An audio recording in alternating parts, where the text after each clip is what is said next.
Hallo? Hallo? Schon jemand da? Hallo? Sam? Hi? Moin? Mottolus? Moin? iMod? Moin moin!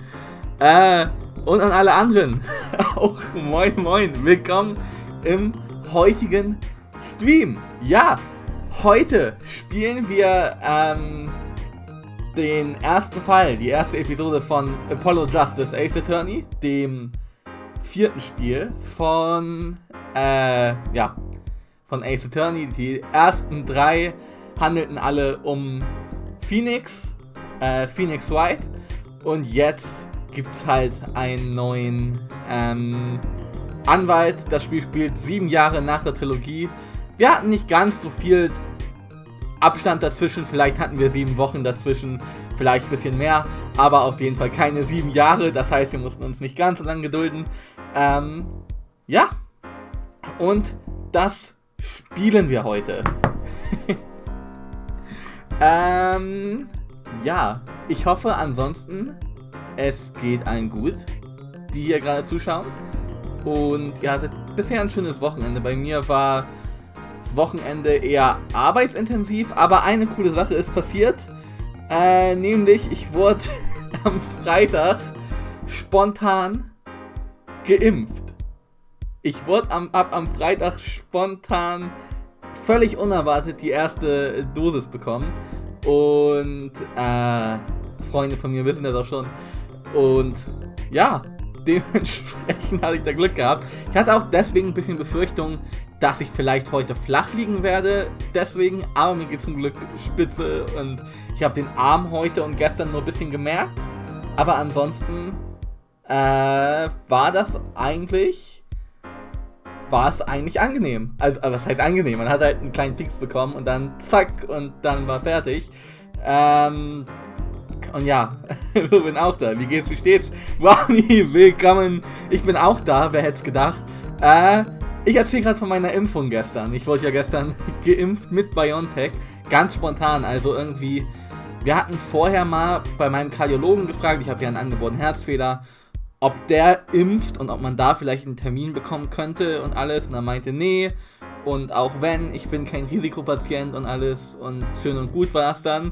Und dann hat er Donnerstagabend angerufen und meinte, jo, Tom, morgen zwischen 9 und 10 Uhr, komm mal vorbei zum Impfen. Und ja, wurde ich gestern das erste Mal geimpft. Und das nächste Mal, das letzte Mal ist dann Anfang Juni. Und dann bin ich durch mit der Geschichte. Sehr viel schneller, als ich es erwartet hätte für mich. Also, ja. Ja, geil, freue mich für dich. Ja, ich habe mich auch gefreut. Ich hatte ein bisschen Befürchtung, dass ich heute flach liegen werde, aber zum Glück gar nichts. Ich habe nur meinen Arm ein bisschen gemerkt. Hier wurde geimpft. Habe ich auch noch ein Pflaster, aber das muss ich euch ja jetzt nicht extra zeigen. Ihr wurdet alle bestimmt schon mal geimpft. Und ja, das war das. Brownie, wie geht's dir? Wie war dein Ligarennen heute? Wie war dein Ligarennen?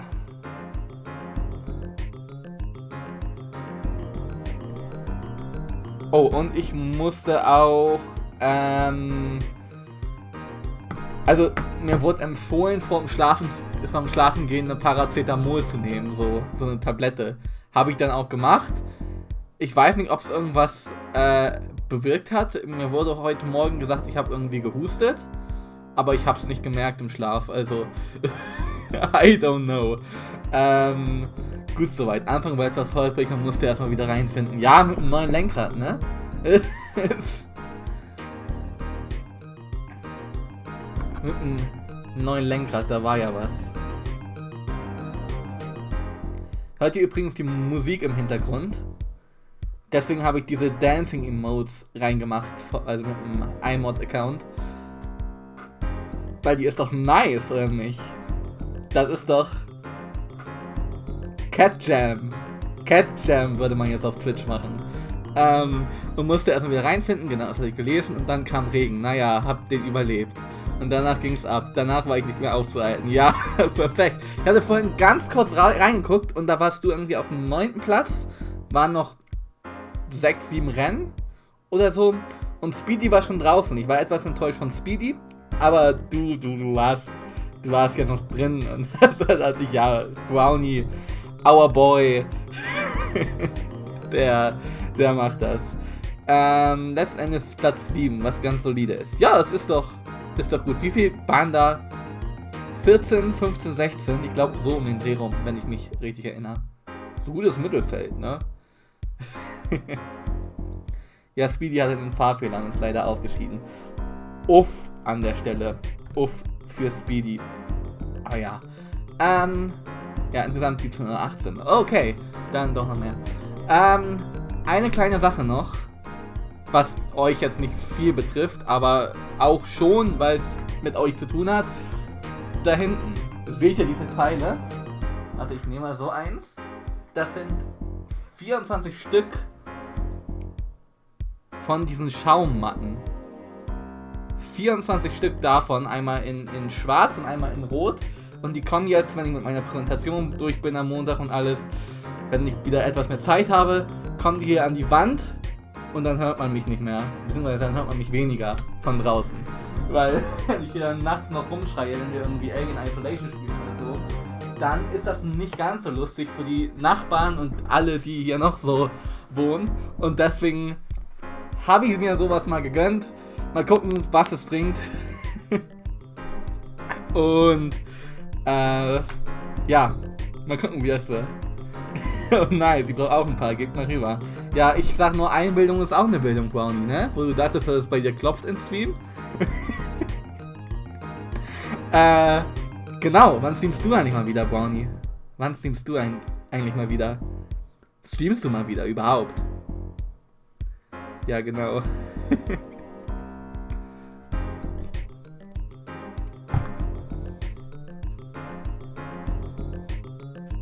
Mal schauen, okay. Mal schauen.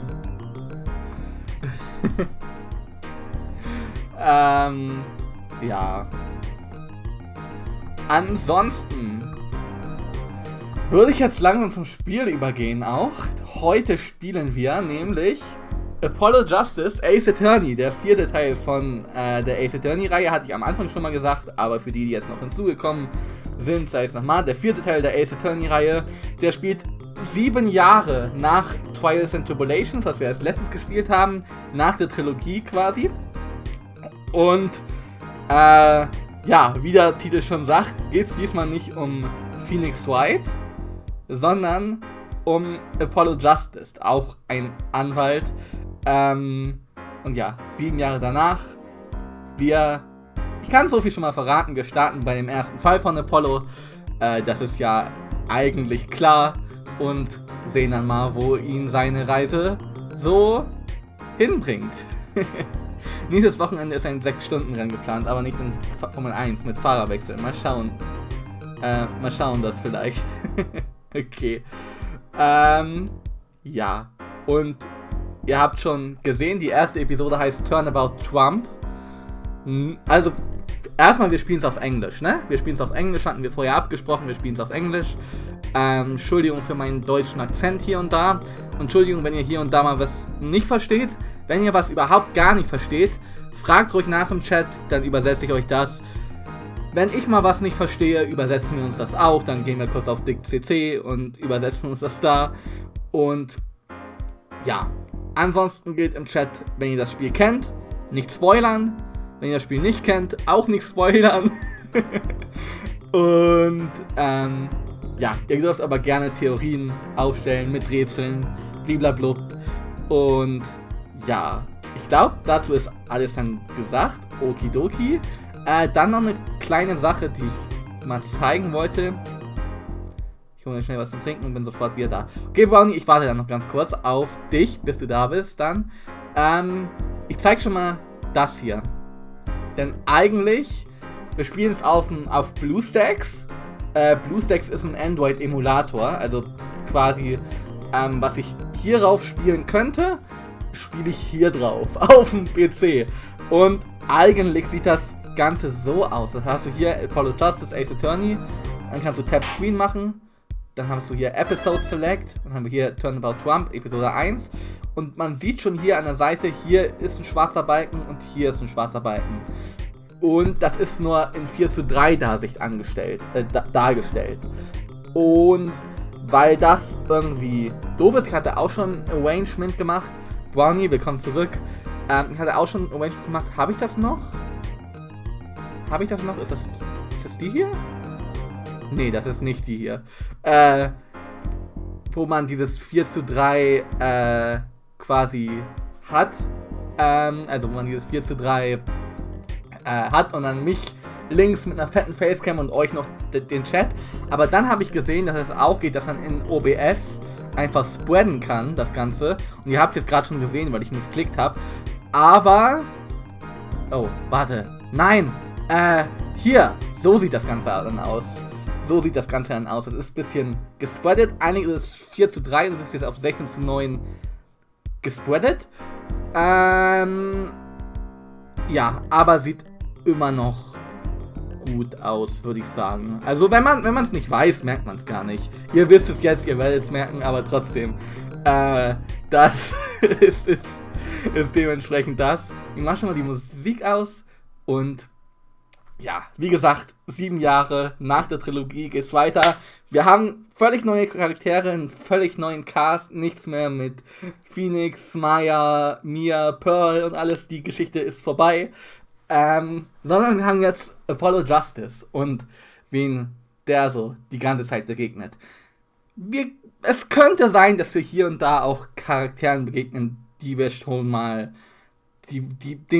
begegnet sind, aber im Großen und Ganzen sind es wirklich neue Charaktere, neue Geschichten auch. Und ja, wir spielen das Ganze auf Englisch. Ich entschuldige mich nochmal für meinen deutschen Akzent und alles. Und ich würde mal sagen, wir starten jetzt die erste Episode. Turnabout Trump heißt das, damit ist nicht der Präsident gemeint, oder der ehemalige Präsident, sondern Trumpf, also wie im Kartenspiel. Der Trumpf. Wenn ihr euch mit Kartenspielen auskennen solltet. Genau. Wir fangen jetzt einfach mal an vom Episode Start. So, okay, Episode 1.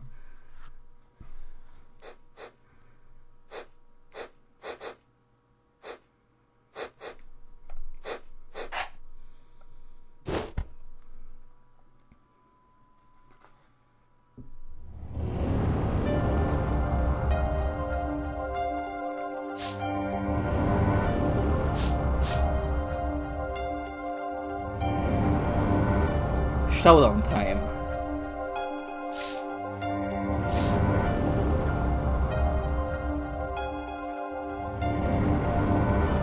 You lose. Ah!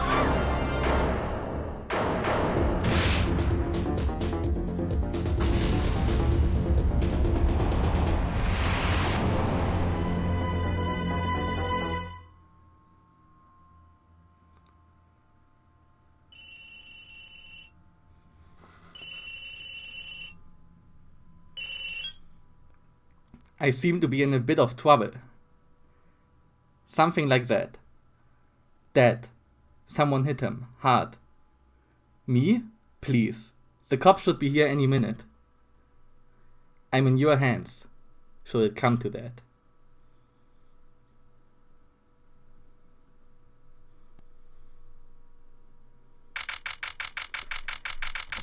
Und da sind wir im Gericht, 7 Jahre später. Es sieht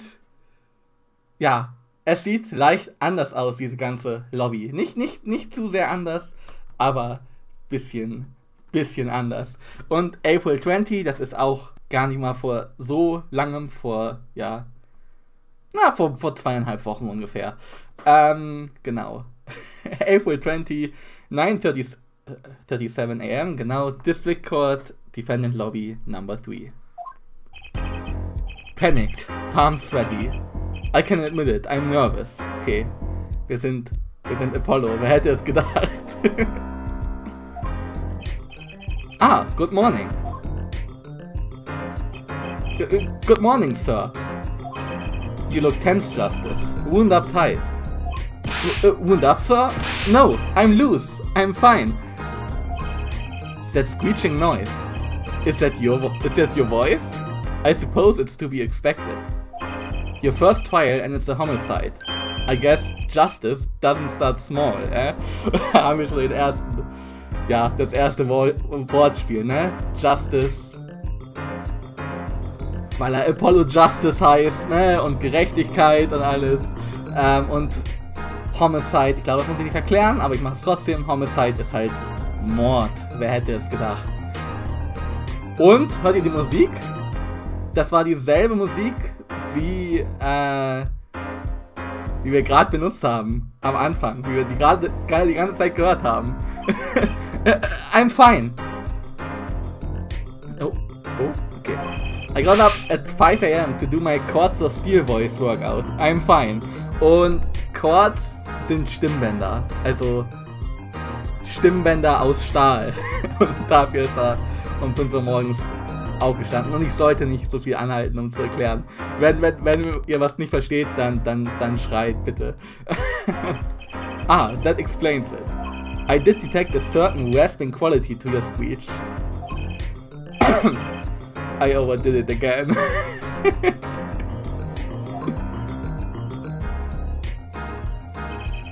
As you know, your client today is a good friend of mine. I wouldn't want to let him down, if you get my drift. Drift gotten, sir. I'm all over that drift. As it happens, I dined with him the night of the murder. We can't let this case fall through. Yes, I'm fine, sir. Okay, er sagt sehr häufig, dass er fein ist. One more thing. Don't say you're fine quite so much. People might take it the wrong way. I'll be preparing our case. You might want to introduce yourself to the client. Okay, Christoph, unser Chef. My name... Ja, feini. My name is Apollo Justice. If it isn't clear already, I'm a new attorney. And today is my first trial. Not that I'm worried or anything. The defendant has been accused of murder. My boss wants to help him out, of course. And so do I. I mean, there's no way he did it. Not him. No way.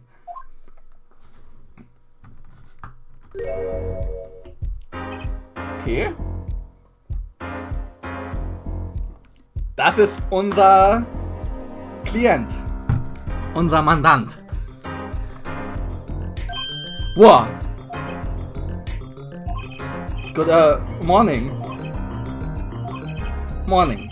It's all up to you today. First trial, nervous. Meeting him, cardiac arrest. Cardiac arrest, Herzstillstand. I think I'm supposed to say something. Help? So, you are fine. I'm fine. Mr. Fine, is it? I did remember you having an odd name. Well, we are off to a great start. Are you sure you are okay? I mean, with me? Mr. Gavin is a top-notch defense attorney, sein Boss. And he's your friend, so you'll see. You can do it. Be confident. I'm really sorry this happened to you. I mean, it's time, shall we? Yes, sir. Okay. Okay, I need to focus. First trial, here comes justice. April 20, 10 AM, District Court, Courtroom number 2. Und den kennen wir noch. Den kennen wir noch. The court is now in session. The prosecution is ready, Your Honor. Den kennen wir auch noch. Und das ist Apollo. The defense is fine. I mean, ready, Your Honor. Mind going blank. Don't panic. Too late. Your name was Mr. Justice. And this is your first trial. Der alte Sack schon wieder. Yes, Your Honor, but I'm fine, really. Are you quite sure? Your voice sounds a bit strained. Also, bisschen angestrengt. Mr. Gavin? Yes, Your Honor? I was under the impression that you would be heading up this case. That was my intention, yes. However, a defense attorney must always cede to his client's wishes. And my client specifically requested Mr. Justice. Well, of course he wants justice. But to entrust his case to the Greenhorn, why? I do not exaggerate when I say that you are the best defense attorney in town, Mr. Gavin. Okay, so Gavin's got trial experience, fine. But does he have Courts of Steel? Ich weiß nicht, ob Stimmbänder aus Stahl dir wirklich im Gericht weiterhelfen, aber whatever you say, Apollo. Then let's begin. The defendant may enter the courtroom. Okay, da ist er. This is truly an unfortunate turn of events. I'm sorry we had to meet again under these circumstances. Okay, und Brownie hat schon predicted. Long time no see, Mr. White. Es ist Phoenix. Es ist Fini. Es ist Fini, tatsächlich. Du hast recht, Brownie. Midlife Crisis. Let's put the past behind us, shall we? Oha, als ob. Ja, es ist Phoenix in den nicht allzu besten Jahren, sagen wir mal so, ne? Das war geraten. Holy. Und ich dachte, man hat es einfach erkannt. Aber okay. These days I'm merely Phoenix Wright. Piano player. Okay. Klavierspieler. Interessant. Ich wollte nur einen Joke machen. Mr. White, how could this have happened? I won't speak of it further then. If the prosecution would be so kind as to explain the charges, Mr. Payne. To think I saw you enter this room a fresh attorney, and now I see you leave in chains. Ah, Winston Payne. Subtle as ever, I see. Winston Payne, ja. Ich wollte nur einen Joke machen, oh Mann. Und er ist... Oh, Klavier passt nur nicht zu seinen Klamotten. The crime occurred at the Borscht Bowl Club, a Russian restaurant. The defendant, Phoenix Wright, took the victim, a customer, and he hit him. Wham! On the head. Smack. Killed him cold. A customer at the restaurant, you say? And the defendant, you say, he was... the pianist for the club, it seems. Phoenix Wright. A pianist? This is the weapon that took the victim's life. A bottle of grape juice. Ja, Tomatensaft, ne? Wir erinnern uns noch dran. Ja. Das ist Grape Juice, das ist Traubensaft. Natürlich ist das Traubensaft. Natürlich. Grape Juice is apparently our defendant's drink of choice. The court accepts the deadly bottle as evidence. Deadly bottle added to the court record. Der Klassiker. Something to note, Justice. All evidence is filed in the court record. Make a practice of checking it frequently. The court record? Right, I've heard of that. Use the court record button in the upper right to look at the evidence so far. I'm confident in your ability to handle this. Right, the court record button. The court record button. Sounds like it's time for some hands-on action. So, the victim was a customer at this restaurant. Okay, gucken wir uns da mal die Gerichtsakte an. Also hier haben wir erstmal die Attorney's Badge, die Anwaltsmarke. Type, other one of my possessions. How long did I yearn for one of these? Just putting it on makes me feel ready. Okay, checken wir nochmal. Denn hier kann man jetzt auch, wie damals in dem Fall mit immer, kann man die Sachen jetzt auch drehen und alles. Das ist ziemlich cool.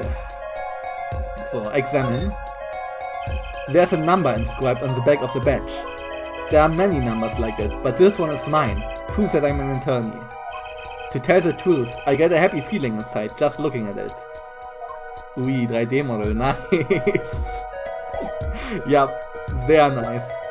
Smith Autopsy Report.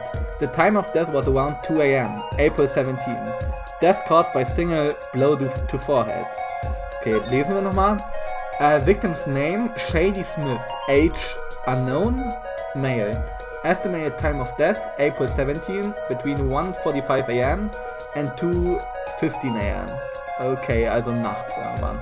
Cause of death, cerebral hemorrhaging resulting from blunt trauma to forehead. Also auf Deutsch, Schlag auf den Kopf. Einfach ausgedrückt. Crime photo 1. The sub-basement at the Borscht Bowl Club. Touch the check button for details. Okay, also hier ist er. Hier ist er. Und hier ist ein Tisch und alles. Okay. Und Deadly Bottle. Grape Juice Bottle used as murder weapon. Bears the defendant Mr. White's twins. Okay, also Phoenix hat seine Fingerabdrücke auch hinterlassen. Auf der Mordwaffe. Gucken wir uns das nochmal an. The bottle is completely empty. Okay. Speedy, grüß dich. So the victim was a customer at this restaurant. Okay. Das Opfer war ein Kunde im Restaurant. But just who was this Shady Smith fellow? We believe he was a traveler, Your Honor. Traveler? According to his passport, he had been out of the country for a number of years. He had only returned to this country recently, though his place of residence is unclear. And he had some sort of connection with the defendant. That too is unclear at present, Your Honor. We believe they first met at the Borscht Bowl Club on the night of the crime. If they had only just met, then why murder? Perhaps the victim slighted the defendant's piano playing. Also hat das Klavierspiel von Phoenix beschimpft. That doesn't appear to have been the case. No, the motive had nothing to do with the defendant's lack of playing skill. At least not piano playing. I'll let this photo explain what I mean. Okay, hier haben wir das Foto. As we can see, a game of poker was in progress at the scene of the crime. Wait a second. Isn't poker gambling? Also Glücksspiel? That's a crime in and of itself. Indeed, it appears our defendant has fallen to become the basest sort of criminal. It is true that the defendant was engaged in a game of poker with the victim. Yet it was only that, a game, in the purest sense, a competition, Your Honor. A competition? Yes, a test of wits, a silent clash of passions. Only the cards, the backs wrapped in blue flame, know its final outcome. Come again? Okay. Speedy, Dankeschön für die Rose. Also aufhören mit Piano. Anwalt lief besser bei ihm. Ja. Wir werden sehen, warum er nicht mehr Anwalt ist, Brownie. Oder warum er das gewechselt hat. Come again? The cards on the table had blue backs, Your Honor. I believe the defense was waxing poetic in an attempt to mystify those present. And impress women. That will be our first order of business here then. To find out more about this fatal game of cards. Okay. Very well, defendant. You will testify to the court about the poker competition held the night of the crime. My pleasure. This is it, my first trial. Here goes nothing. The competition, witness testimony. Okay, dann haben wir unser Kreuzfeuer, wie immer. Und Brownie, ich muss dich enttäuschen. Es ist leider nicht dein Klingelton. Es ist leider nicht dein Klingelton, es tut mir leid. I'm a pianist by trade, yet I can hardly play at all. Alles klar, Phoenix. Er ist ein Pianist, aber kann gar nicht spielen eigentlich. My real job is to take on interested customers over at the poker table. The room where we play and the competition in there are the club's main attractions. The rules are simple. We play a game of poker using 2 decks of cards. That's all it is. A game. And our customers are happy.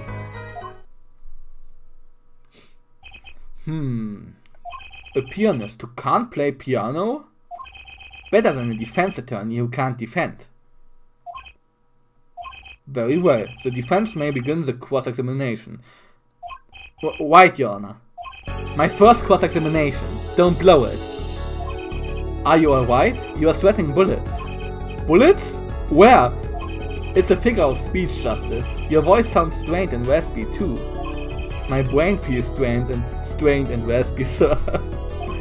You've watched me perform cross-examination many times. Though you've never done one yourself, have you? Care for a refresher? What to do? Should I ask Mr. Gavin for a refresher course in cross-examination? Wer kennt's eigentlich, ne? Wir wissen ja eigentlich, wie es geht, aber wir fragen trotzdem mal. Better safe than sorry, especially this early in the game. Yes, teach me, I know nothing. Indeed, your job, Justice, is to be mindful of the court record and the testimony.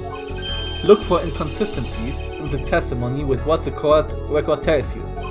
When you've found an inconsistency, that's when you present the conflicting evidence from the court record. Okay, das seht ihr jetzt nicht, weil hier mein Kopf drüber ist, aber da können wir was präsentieren. But I didn't hear anything strange at all in the testimony just now. A good sign that you need to press the witness for more information. Press him. Don't let the fact that he's a remarkable man hold you back. Get more information. But isn't Mr. White my client? Well, think you can do it? Yes, thank you, sir. I think I can do it. I think you'd better, or we're going to have a problem. Just remember, find any inconsistencies, any lies in the testimony, and reveal them to the court. That is cross-examination. Learn it, know it, do it. Inconsistencies? Lies? Phoenix Wright. As if. Phoenix Wright would never lie, and it's up to me to prove it. Okay, Leute. Glaubt ihr, Phoenix würde uns anlügen? Glaubt ihr, Phoenix würde uns anlügen? Wir werden sehen. Ich vermisse ihn. Feiert heimlich seinen Klingelton. The defense may begin the cross-examination. Niemals. Okay. Cross-examination. The competition. I am a pianist by trade, yet I can hardly play at all. Moment mal, heißt hold it auf Englisch? You can hardly play? Oh, I play sometimes, when customers demand it. So I play them one song. That's usually all they want. Was that supposed to be a boast just now? The title of pianist is a mask, a respectable face I wear for the world at large. Was haben die Frauen mit ihm gemacht? Ja, Maya, was soll das? Then why are you really at the Borscht Bow Club? My real job is to take on interested customers over at the poker table. They pay you just to play poker? That would seem to be the case. I am a professional after all. Bah! Do I detect pride in that statement? It's just hard for an honest, hard-working member of society like me to imagine. Yes, your imagination was always a bit limited, Winston. What? I've played poker for 7 years in that little room. And I've never lost. Once. Okay, er hat 7 Jahre Poker gespielt in diesem Raum. Und er hat niemals verloren. Yo, das erinnert mich ja schon an einen gewissen Manfred von Karma irgendwie, ne? Nur, dass der 40 Jahre als Staatsanwalt nicht verloren hat. Aber trotzdem, er hat niemals verloren. 7 Jahre. Wow. You see why the customers come now? Defeat the undefeated poker champion. It's quite a draw. That is, I'm quite a draw. Wait, you've never lost once? Not even one time? As I said, I'm a professional. He's played poker for 7 years and not lost once. Is that even possible? Einfach Millionär. Genau. The room where we play and the competition in there are the club's main attractions. The room in the crime scene photo is an attraction? It has quite a history, actually. The Borscht Bow Club used to be a gathering spot for black market types back in the day. Black market? Schwarzmarkt? All in the past. Things like the black market are only in the silver screen nowadays. Suffice it to say that there were a lot of deals being made under the table. Right there in that room. A smoky room, gambling hoods, you know. Just looking at this picture makes me feel bad. The bosses gather around the table, cutting deals, safe from the eyes of the law. Meanwhile, a goon keeps watch through the small window. Okay, also, hier, ihr seht die Maus, da dieses kleine Window da gucken dann die Handlanger. I can practically picture it now. That window does look like it would be good for keeping a lookout, but little else. The room had a few other tricks to it, though it was common knowledge to our regulars. At any rate, they come to play poker in the room steeped in history. Despite the dark past, it was all just good, clean fun. The rules are simple. We play a game of poker using 2 decks of cards. 2 decks of cards. A simple measure to prevent cheating. If you alternate 2 decks, no one can slip in cards. There's something else I noticed. In addition to the cards on the table, there are some lying scattered on the floor. Stimmt, da auf dem Boden sind auch welche. Precisely. Cards on the table, cards upon the floor. Each one forming a complete deck. A crime scene painted blue by a sad sweep of cards. It's poetic, really. Incidentally, we used 2 types of cards at the club. One deck of cards was red, the other blue. As I recall, in poker you make 5 card hands. I can see how it would be easy to cheat. Yes, a game of hands. Okay. So, this competition you are talking about. I believe the court understands the nature of the game sufficiently. That's right. It was a simple game after all. Are you sure? Huh? People are not murdered over simple games, Mr. Justice. Defendant, you were in the room the very moment that the crime occurred. Yet you claim no connection to the crime? Now that's strange. What's strange? Life is strange, Leute. Life is strange. I was testifying about the competition that night. Asking me about the crime at this point is against the rules, Your Honor. Of course, I expected to hear a cry of objection from the defense. Okay. Das haben wir wohl verkackt. Objection ist Einspruch, ne? Also. Ugh! I completely let that one slip by. Don't despair yet, Justice. Sir? Right, there's something I'd like to make clear. Namely, your connection to the case at hand, and I'd like to hear it from you. Sure, why not? Very well, the defendant will amend his testimony. Just one little press. And I've got myself a whole new testimony. I pled silence regarding the murder, but I will say I never touched the murder weapon. Okay. Er sagt, er hat niemals die Mordwaffe angefasst. Und die Mordwaffe ist diese Flasche.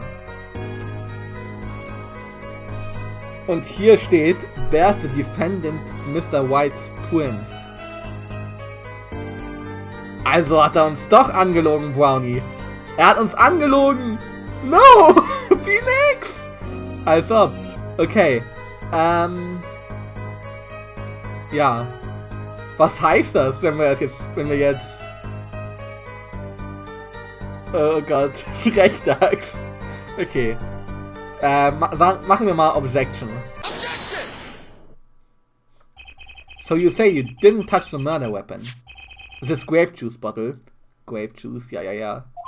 White? So I said.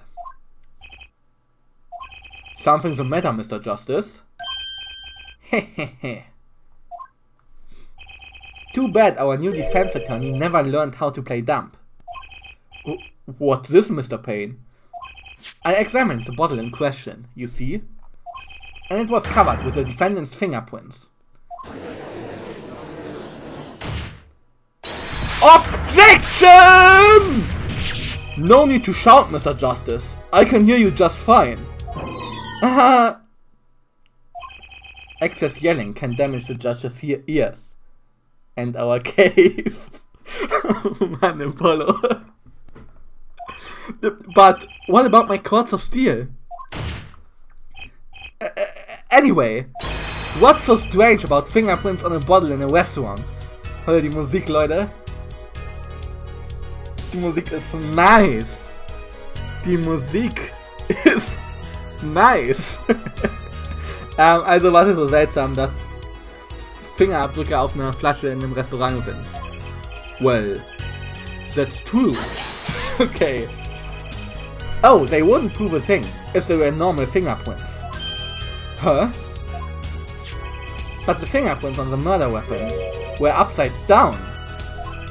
Upside down? What does that mean? Okay, also statt die Flasche so zu halten, ne, hat er sie so gehalten, dass er jemanden damit hauen kann. Okay. True that. It means he was holding the bottle inverted, and there can be only one reason for that.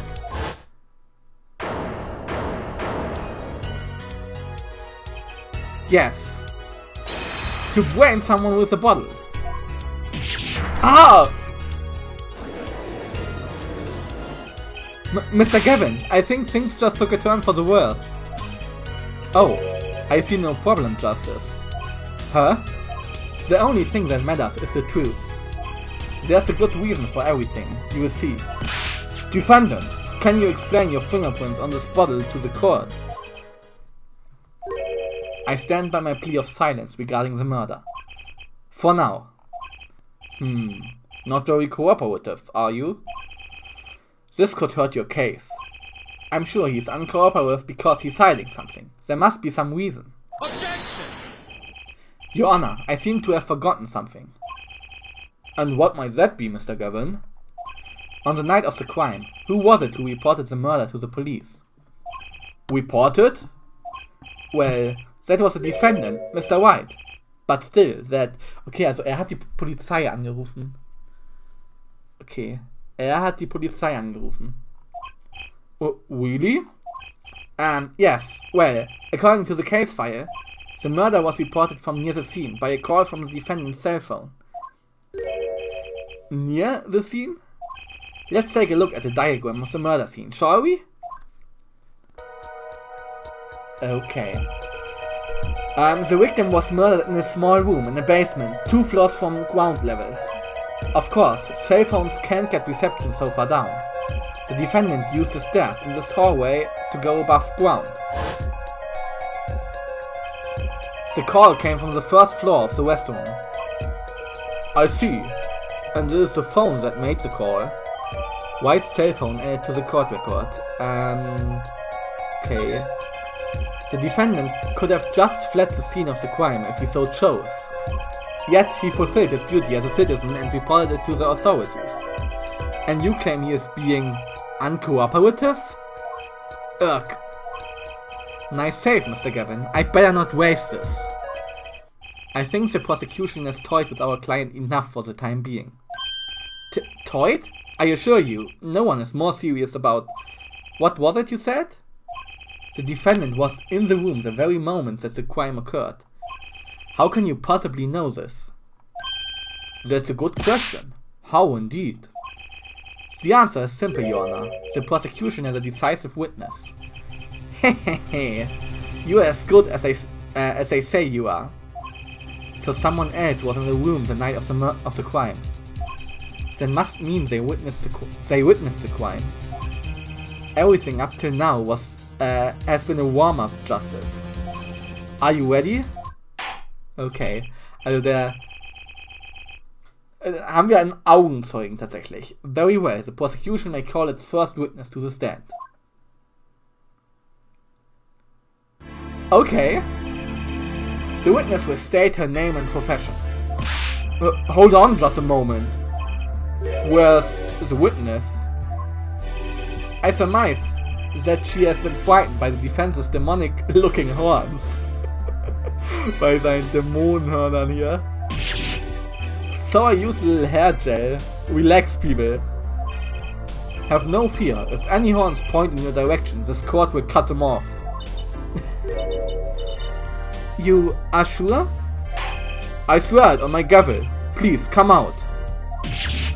Isn't violence against hair a crime, Your Honor? Well, if you are sure, it is okay.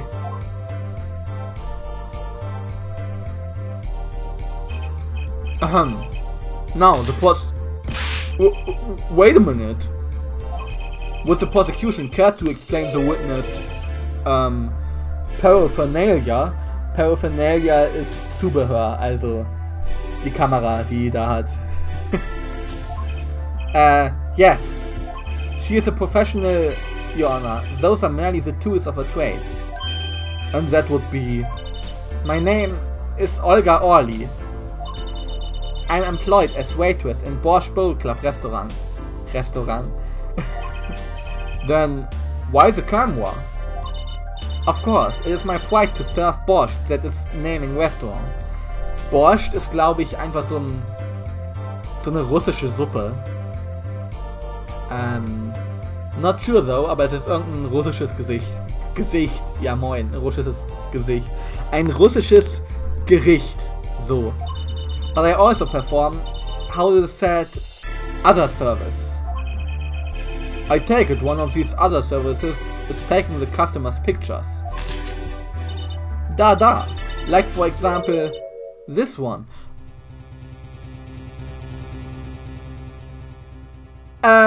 Okay. Das zeigt Phoenix mit dem Opfer. That's the defendant. Indeed, on the night of the murder. Man in white hat is one who has gone kaput. Indeed, that is the victim. Order! Order! This is quite a piece of evidence to casually drop into our labs. In the same way as I drop cold bowls of borscht on laps of customers casually. Oh man. Then the court will casually accept this new evidence. Olga's photo added to the court record. Okay, gucken wir uns nochmal an. Das gucken wir uns nochmal an. Hier. Okay. Ah, guck mal, hier ist das Klavier. Und hier sind auch die Flaschen. Die Traubensaftflaschen natürlich. I was in room, the hideout we call it. Excuse me? The hideout? It is room where famous gangster Bad Guy was arrested. It's room where murder took place. What? You look of utter surprise. It is lovely. I will post by courtroom door later for you. Da, photos will be numbered and you will write which ones you want copy of. So there were 3 people in the room at the time of the crime. The victim, Shady Smith, Mr. White and Olga Orly, our witness. And if Mr. White isn't the killer, that means, dass sie der Killer sein muss. Okay. Denkt ihr, Olga Orly, die Zeugin hier, die hier, ist der Killer? Ist die Mörderin? Was denkt ihr? Very well, witness. You will testify to the court about that night's events. Witness testimony, that fateful night. That night, customer asked me to deal cards for game. It was cold. Both players played with hats on. Da. The victim, he plays the whole time with his hand on locket at his neck. Then, last hand is done, but something terrible has happened. Da. That man flew at victim and is strangling him to death. Okay. Wait. Sie hat gesagt strangled to death, also erwürgt. Aber er wurde doch erschlagen. Das kann ja nicht sein. Incidentally, who won the game? Isn't it obvious? The winner was the victim, Mr. Smith. That's ridiculous. Because Mr. White can't lose. Justice? Maybe you can come up with a more legitimate objection. But he hadn't lost in 7 years. Take it from me, kid. It happens.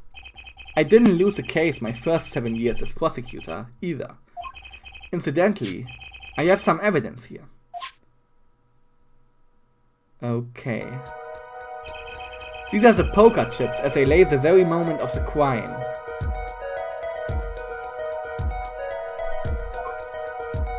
Okay, das ist also Phoenix Seite hier. Und das ist Shady Smith Seite, die Seite vom Opfer. The hand and chips on the side belong to the defendant, Mr. White. Those on the far side belong to the victim, Mr. Smith. Chips, you say? Da. I mean, yes. Imagine the poker is war. Your hand is your army, and the chips are the spoils. I know that. After all, in my youth, I was known as the poker head of courtroom number 3. I think he means poker face. Looking at this picture, it does seem that most of the chips are on the victim's side of the table. Chip photo added to the court record. Very well, the defense may cross-examine the witness. Okay.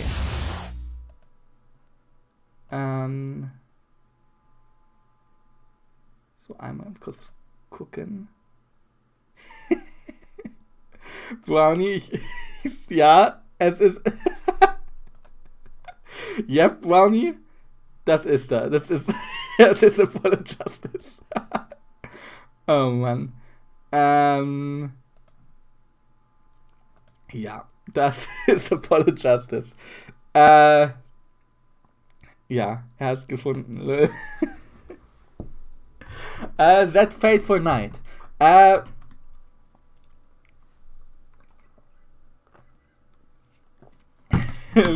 Frage, Brownie, denkst du, sie hat's getan? Sie hat den Typ ermordet? Weil nur sie und Phoenix und das Opfer waren halt im Dings, ne? Im Keller. Wie muss es sein? Okay, wir werden es herausfinden. Und noch eine Frage. Kennst du dich mit Poker aus? Bist du so ein Pokerspieler? Fini kann es nicht gewesen sein. Okay. That night, customer asked me to deal cards for game. You were dealing cards. Do you do this often? Ja, etwas, ab und zu. Okay, dann ist das dein Fall hier, Brownie. Ich vertraue.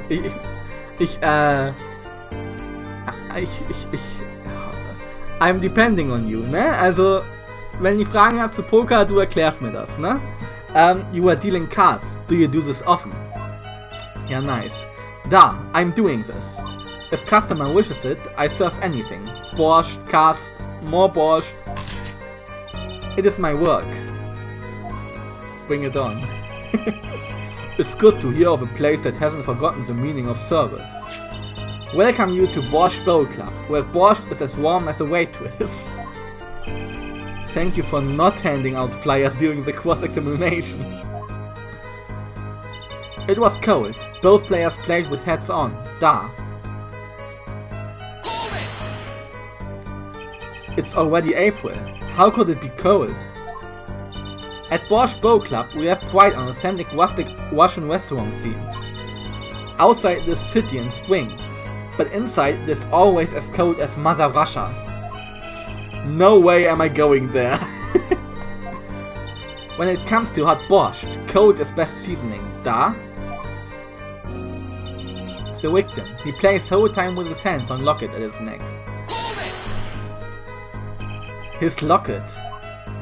I believe it was good luck charm, da? He gripped it many times as he played that night. Yes, he must have felt as though it might carry him to the moon and the stars. Locket. ist so ein Anhänger, so ein Medaillon.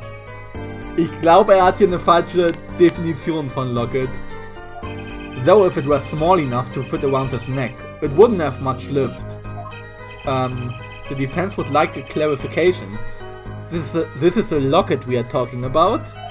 I mean, a pendant with a picture in it, right? Not a rocket. Of course! I knew that! It was probably a pendant shaped like a rocket. That's why she called it that. No, a locket's a locket. It doesn't... It's considered bad form to poke fun at the hard of hearing in our society. Hard of hearing? Or hard of understanding? So, what happened next? Then, last hand is done, but something terrible has happened. Da. Okay. Sie hat doch gesagt, that man flew at victim and is strangling him to death. Das stimmt ja nicht. Weil das Victim, das Opfer, wurde ja gehauen. Single blow to forehead. Also, einmal ein Schlag und gut ist. Objection. Oh, really? Strangled, you say? That's odd. Da, normal customers only choke on borscht. No, I mean this report shows that the victim died of a blow to the head. Ugh! Miss Orley, really now, did you witness the crime? Eek!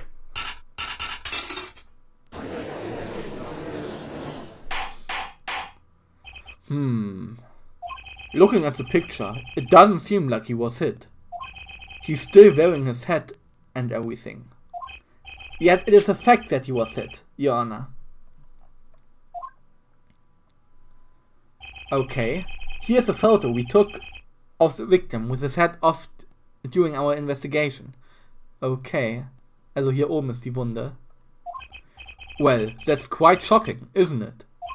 This head certainly was hit. Crime photo 2 added to the court record. Type photograph submitted as evidence by prosecutor Payne. Okay. But I have seen it happen. The defendant, he lunged at victim, his neck. Oh really, Miss Orley? I think I've caught you in your own lie this time. Justice. I admire your enthusiasm, but perhaps you should think that as is true once more. What do you mean? I found a contradiction. There's one thing in her testimony that troubles me. Very well. It seems we should continue the cross-examination. There's such a thing as thinking too much. This horse is dead. Let's stop beating it. There's such a thing as thinking aloud too much too. That night, customer asked me to deal cards for game. Okay. It was cold. Both players played with hats on. Da. The victim, he plays whole time with his hand on locket at his neck. Okay. Also hatte um seinen Hals ein Medaillon, so ein Dings, ne? Aber wenn wir uns das mal angucken, Brownie, ne? Are you with me? Gucken wir uns das mal an hier. Was würdest du sagen, Brownie? Da ist doch kein Medaillon.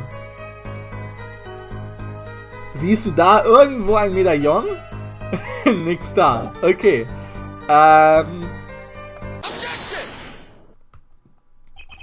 You know, there was one curious part in her testimony, just like Mr. Gavin said. But what does it mean? Mr. Justice, would you care to explain what it is you're thinking it so intensely about? Wer einmal lügt, den glaubt man nicht. Genau. We call it a testimony, Your Honor. The victim played with his hand on locket at his neck, I believe she said.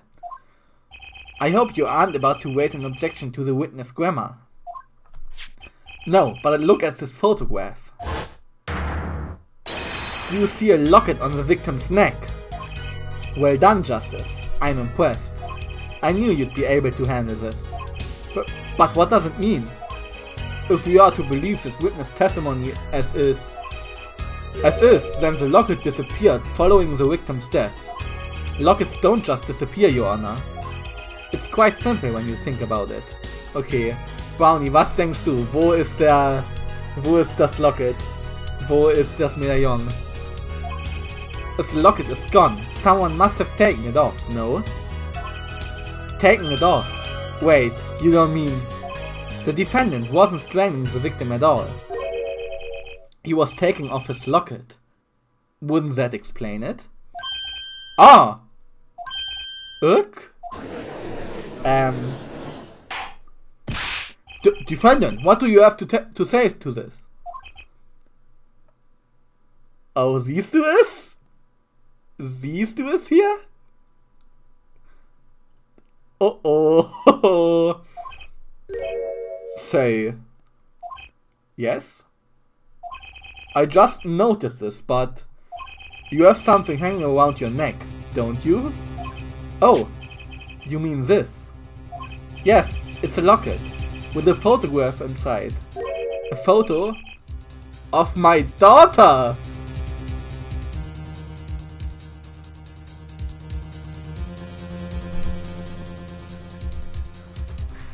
Of my daughter?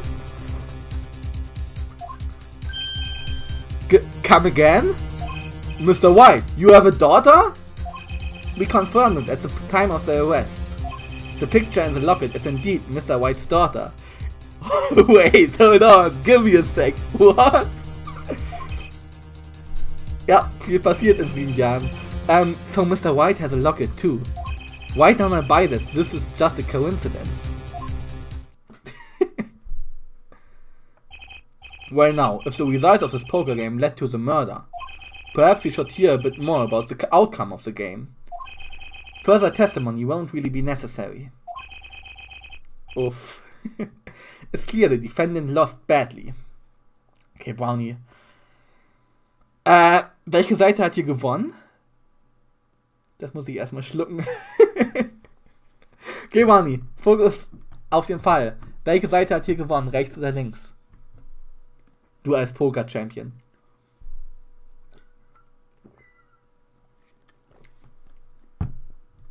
Hier nochmal kurz Kamera weg. Da sind noch 2 mehr Chips. Okay. Welche Seite hat hier gewonnen? Was sagst du als Poker-Champion? Eigentlich hat die mit den mehr Chips, oder? Also die rechte. Rechts, okay. König ist höher als 7. Okay. Ich meine aber, ja, von den Karten her, okay, ja, macht Sinn. Und beide haben Asse. Und von den Chips her hat rechts ja auch gewonnen. Ne, weil das ist ja... Okay. So. Miss Orley, you will testify to the court about the game played between the victim and defendant. Da! Serious competition. Witness testimony. The game began with 3,500 points in chips for each man. House chips come in 2 sizes, small and large. The one who was winning, da, it was victim. For last hand, defendant play with all chips on table and lose. The moment loss was decided, defendant grabbed bottle from table and... Der König war höher gewählt als 7, soweit ich weiß. Ja, macht ja Sinn. Indeed, looking at this picture, it does seem to be a one-sided game. As the court knows, poker was the defendant's life. Failure must have been a bitter pill to swallow. Also hat Phoenix ihn laut Staatsanwaltschaft umgebracht, weil er verloren hat. Das erste Mal seit 7 Jahren. Ah, how many times have I heard these words? I done it in a fit of anger, Your Honor, and now I regret what I done. A common tale, but true. Methinks the judge watches too many old court movies.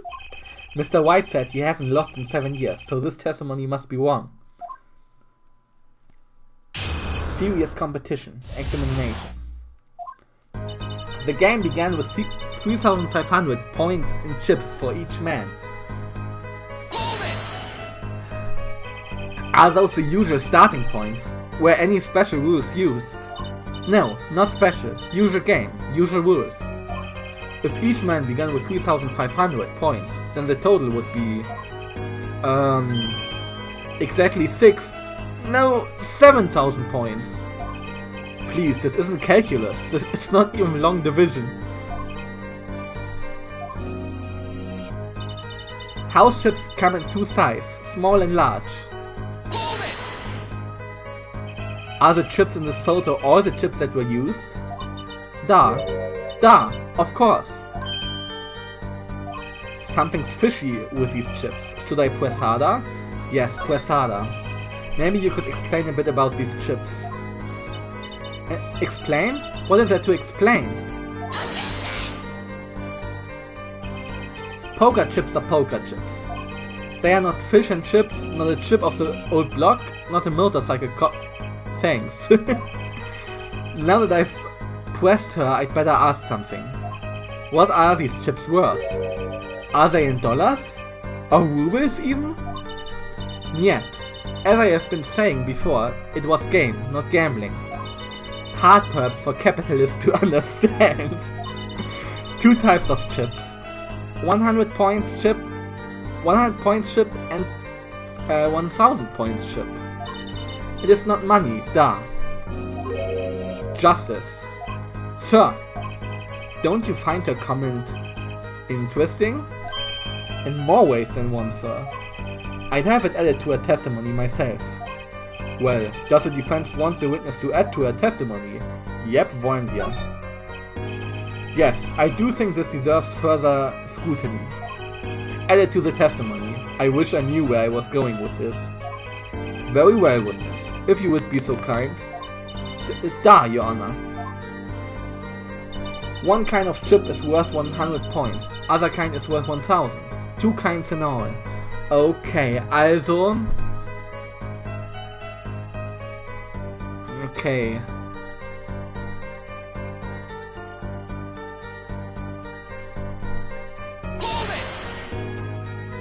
Mr. Gavin says his testimony is important. To be honest, I have no idea why. Mr. Justice, do the court a favor and think of what you want to say before raising your hand. We are not in kindergarten. Ugh, sorry, I'm fine. I'd better think of something to ask. And quick. The two types of chips. Da. The small ones are 100 and the big ones 1000. White? White, of course. Ha! Don't waste our time. Is that all? Yeah. Great, Mr. Gavin made me stop her and now I'm the one who looks dumb. Oh, Justice? Please try not to embarrass me like that. Huh? Who? Me? There's a clear contradiction in the information you have in your hands. What? It's a simple matter of calculation. Go on, try it. We are not in kindergarten after all. Calculation. Okay. Brownie?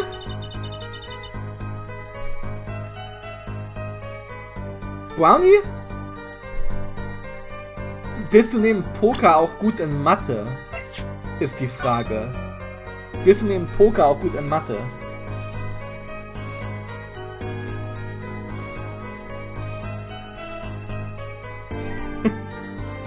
Ja?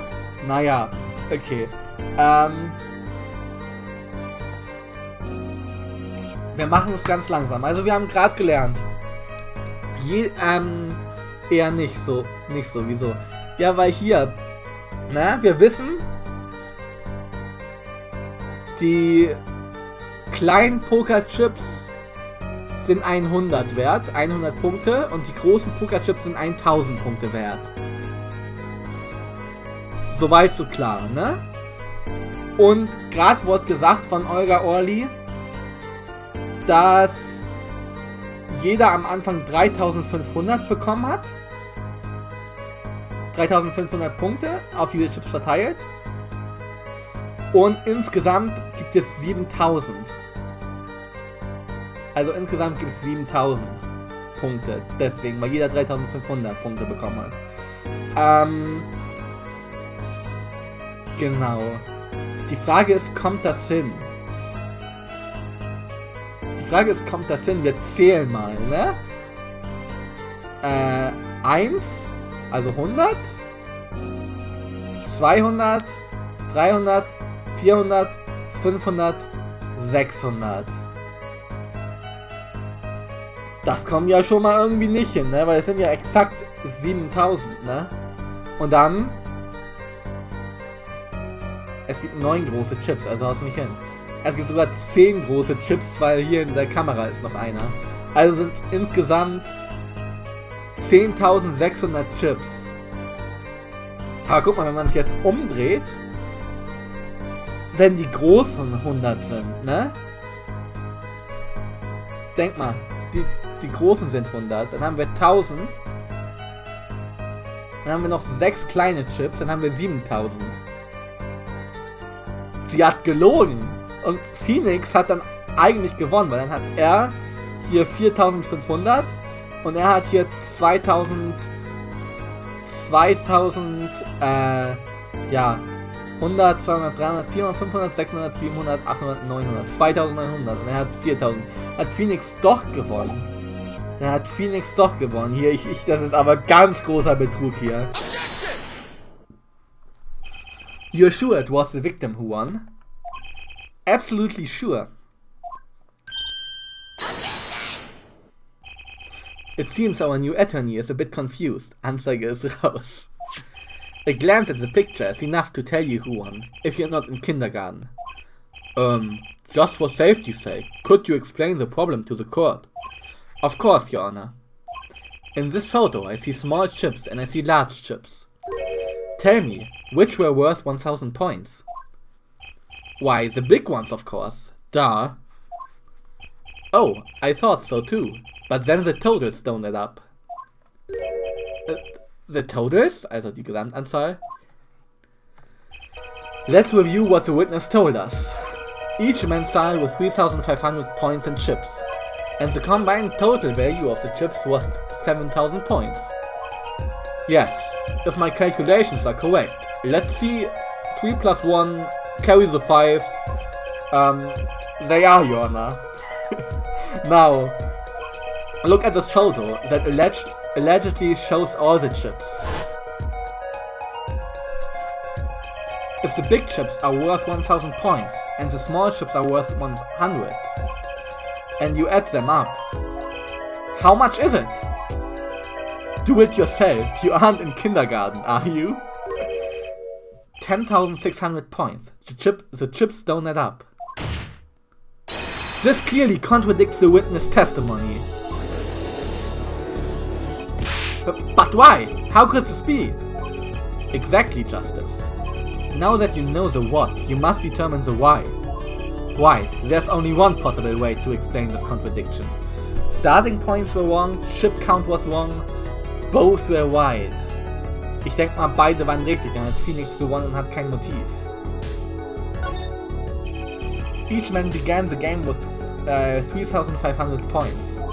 If all the chips are indeed shown in this photograph, then there can be only one answer.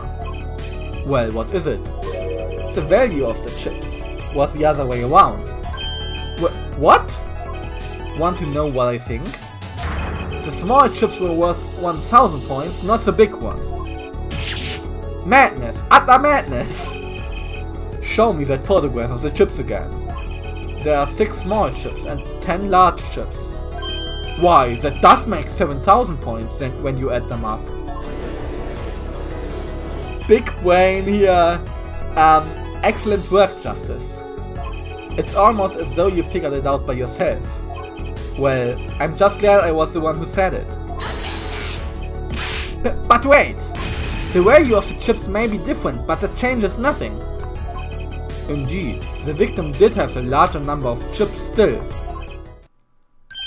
Ah! Exactly. If the small chips are 1000 points and the large chips are 100, let's do a little math. Add up the points for each side of the table. The victim, Mr. Smith, had 2900 points and the defendant 4100. Well now, it seems that Mr. White was winning that night after all. That's impossible! My client had even less reason to kill the victim. After all, he was winning! Yeah!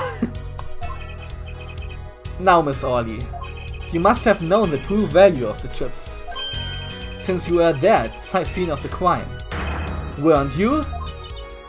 Ah, eek!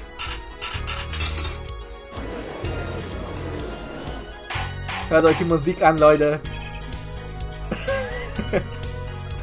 Order! Order! It appears our defendant has lost his motive, and Mr. White's supposed defeat never happened. We must now ask ourselves whether we... Okay. Excuse me? What is it, Miss Orley?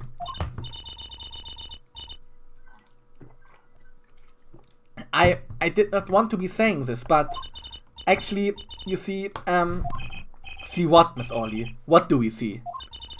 In the last hand, there was cheat. Oh! Brownie?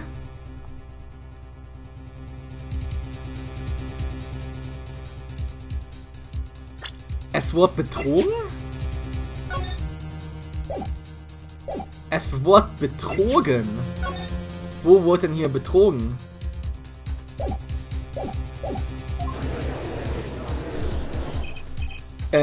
Cheat?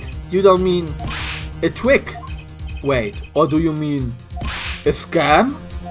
They are all the same thing. Yes, there was cheat in last hand. That is why game ends with chips as they are. Great, just great. First we have lying, now cheating. Well, this case certainly has taken a turn. For the interesting. Witness, you will please testify to the court. Tell us about this cheating in the final hand. Okay, warte, was? The final hand, witness testimony. The last hand, both men had full house. There's 4 of each card at deck, from ace to king. If you look at both men's hands, cheat is more obvious. The next moment, game becomes argument. Da! The defendant's trick was exposed. He took bottle in his hand. Poor Miss Smith. Mr. Smith. Miss Smith, ja moin. Miss Orley, why did you not tell the court about this from the very beginning? I thought I smelled a cover up here. Well, folks, it's time to throw back the covers. A full house is a very high-scoring hand. Not easy to make, in my experience. That alone is enough to suspect less than scrupulous tactics. Mr. Gavin? What's a full house? Was ist ein Full House? Das weiß sogar ich. Lawyers these days. Don't you know your poker?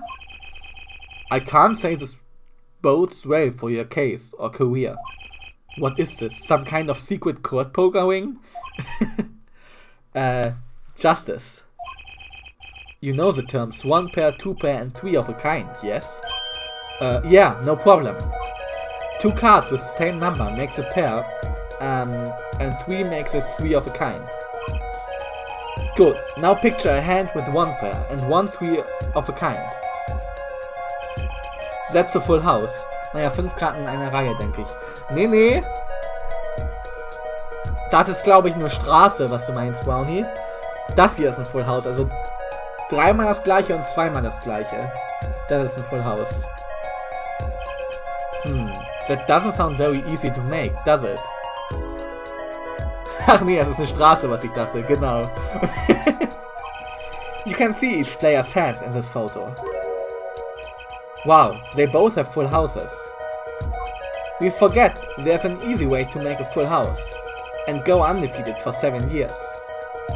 You cheat. The defense may cross-examine the witness. If he did cheat in the last hand, that still leaves one important question. Mr. White lost that hand. Genau,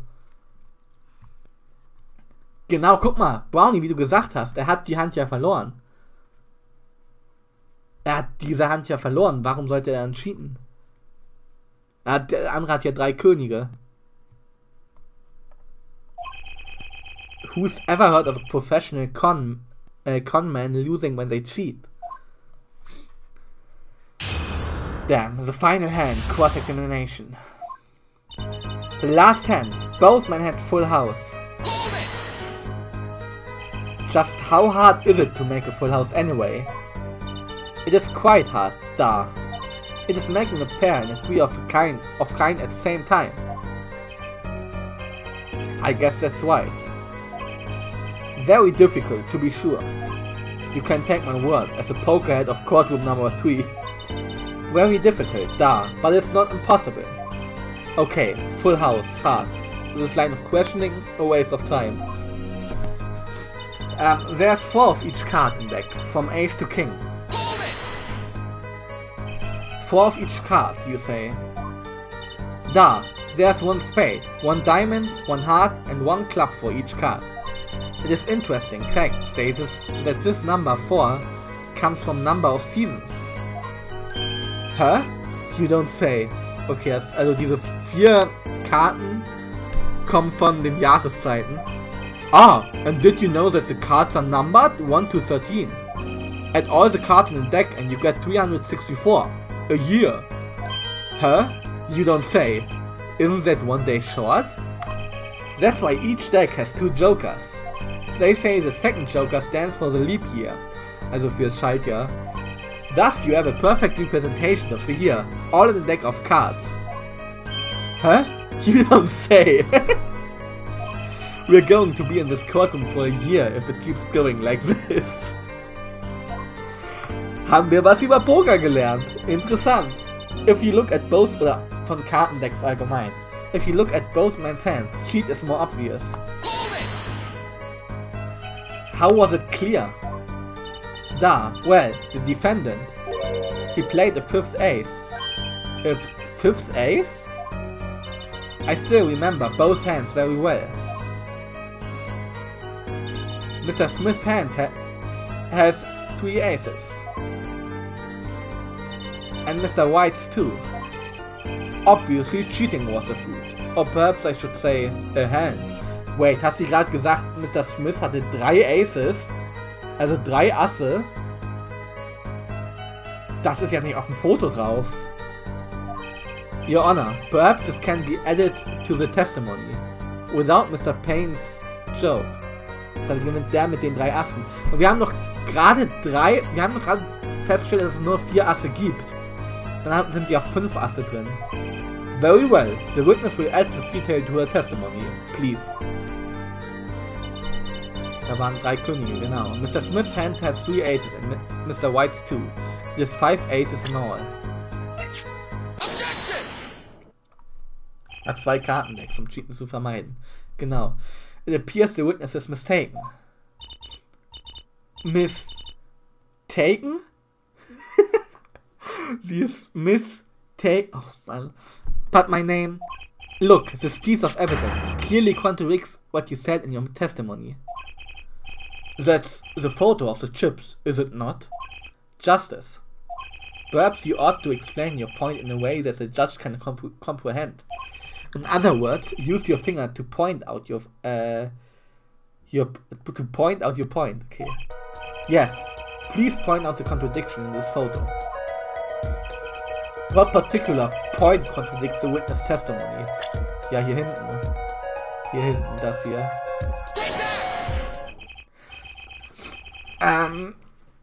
Miss Orley, in your testimony, you made the following claim. Mr. Smith's hand was 3 aces. But as you can clearly see, the victim's hand only held 2 aces. Eek! Well, maybe the witness was simply confused. Perhaps it was the defendant's hand that held the 3rd ace in question. Take another look at the evidence. As you can see, the defendant also had 2 aces in his hand. Where's this 5th ace? I see cheating alright, and it's going on right here in this courtroom. 2 aces in each player's hand does make 4 aces total. Hardly proof of cheating. Wait, please! It is true, I have seen it, the 5th ace. There was cheating, I swear to you. That's odd. She must be lying, yet she's the most sincere I've seen her all day. You're right to trust your instincts. Mr. Gavin? Who knows what lies in store for us in the trial ahead? Your Honor, if I may, I have a suggestion. What might that be, Mr. Gavin? If you don't mind. Perhaps you might examine the actual cards. The cards? Mr. Payne. Yes?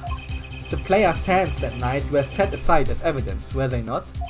The defense would like to request that the cards be shown to the court. Very well, the prosecution will submit this evidence. Which will you examine? The victim's cards or the defendant's cards? If these cards don't prove cheating was going on, nothing will. Now, which of these hands is more suspicious? Okay. Brownie, welche Karten sollen wir uns angucken? Die vom Opfer, wo die 3 Asse scheinbar waren, aber nicht mehr waren? Oder die von Phoenix? Welche sollen wir uns angucken?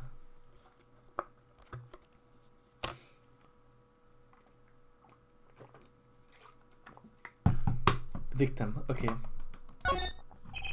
It was the victim's hands that changed over the course of the witness testimony. The defense requests time to examine Mr. Smith's cards. Very well. Mr. Payne, if you would. Very well. Received evidence. Victim's hand.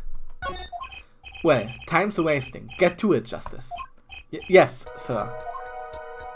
Okay. Okay, ja, das kennen wir schon. Das haben wir schon gemacht. Bla bla bla. Try using the dials on the evidence viewer. That should give you a better perspective on the case. Okay, let's do this. Okay, dann drehen wir das mal um. Oh, und was sehen wir da? Was sehen wir da? Aha. What? Your Honor, look at this. One of the victim's cards. The bag is a different color. That's impossible. But I put that card in White's hand. Ah! Lol. What was that, Miss Orley? No, yet. I merely said, da, I have eek. Your Honor. Mr. Gavin, yes? Tell me, what is the easiest way to cheat at poker? To cheat? I tell you. One merely needs a friend. A comrade, shall we say. The dealer. Aha! Wait, so you mean... This witness, Miss Orley, she is a cheater, a professional, I'd wager. Yeah! Order! Order! Focus, Justice. Time to take advantage of her. Of her mistake. Yo, Apollo, alles klar. Time to take advantage of her. Your Honor, please recall the testimony we just heard. That's impossible. But I put that card in White's hand. Ergo, Miss Olga Orley conspired to cheat, not with my client, but with the victim, Mr. Shady Smith.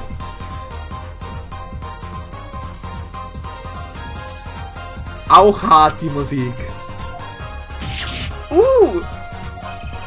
Not only did she cheat, she cheated poorly. Therefore, it's not hard to imagine an altercation between her and the victim. What?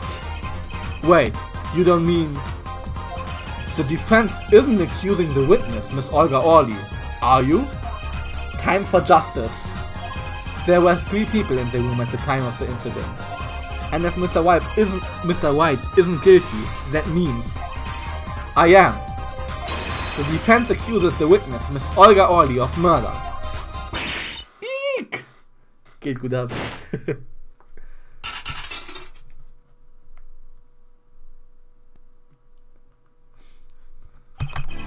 Mr. Payne, where is your witness, Miss Olga Orley? It appears she has lost consciousness, Your Honor. Mr. Justice, Your Honor, it seems you've presented a new possibility to the court. One suggesting a connection between the witness and the victim, Mr. Smith. And that means? This court cannot pronounce a verdict for the defendant at this time. What? I did it. I held out. I see no point in prolonging the trial this day. Okay, haben wir es geschafft? The prosecution will need to make further inquiries.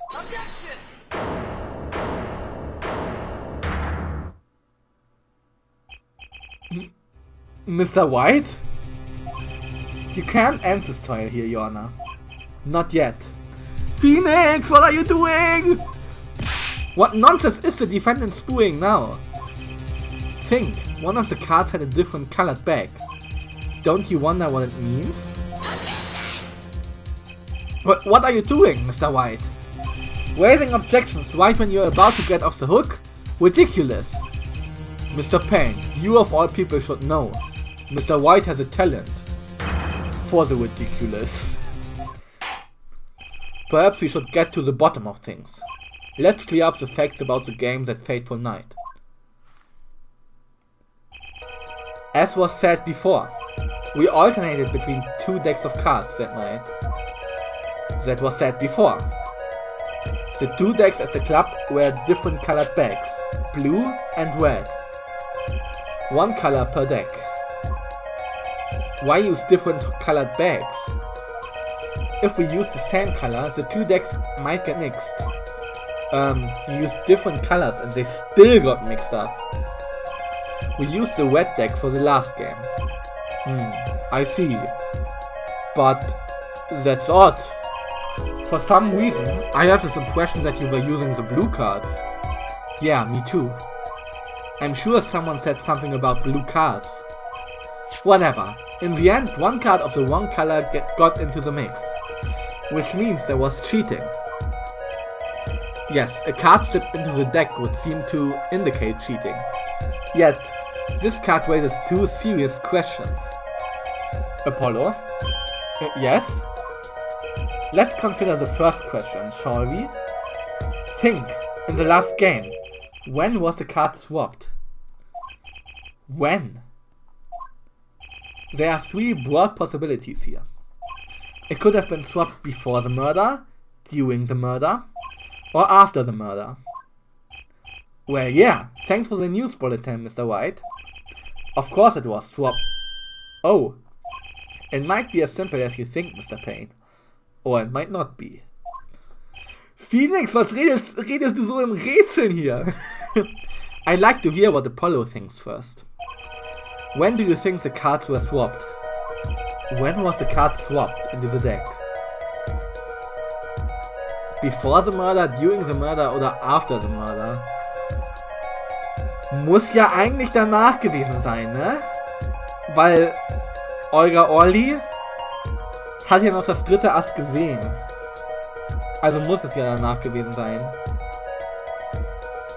Oder was meinst du, Brownie? Skyrider, guten Abend, hi. Ich hoffe, dir geht's gut.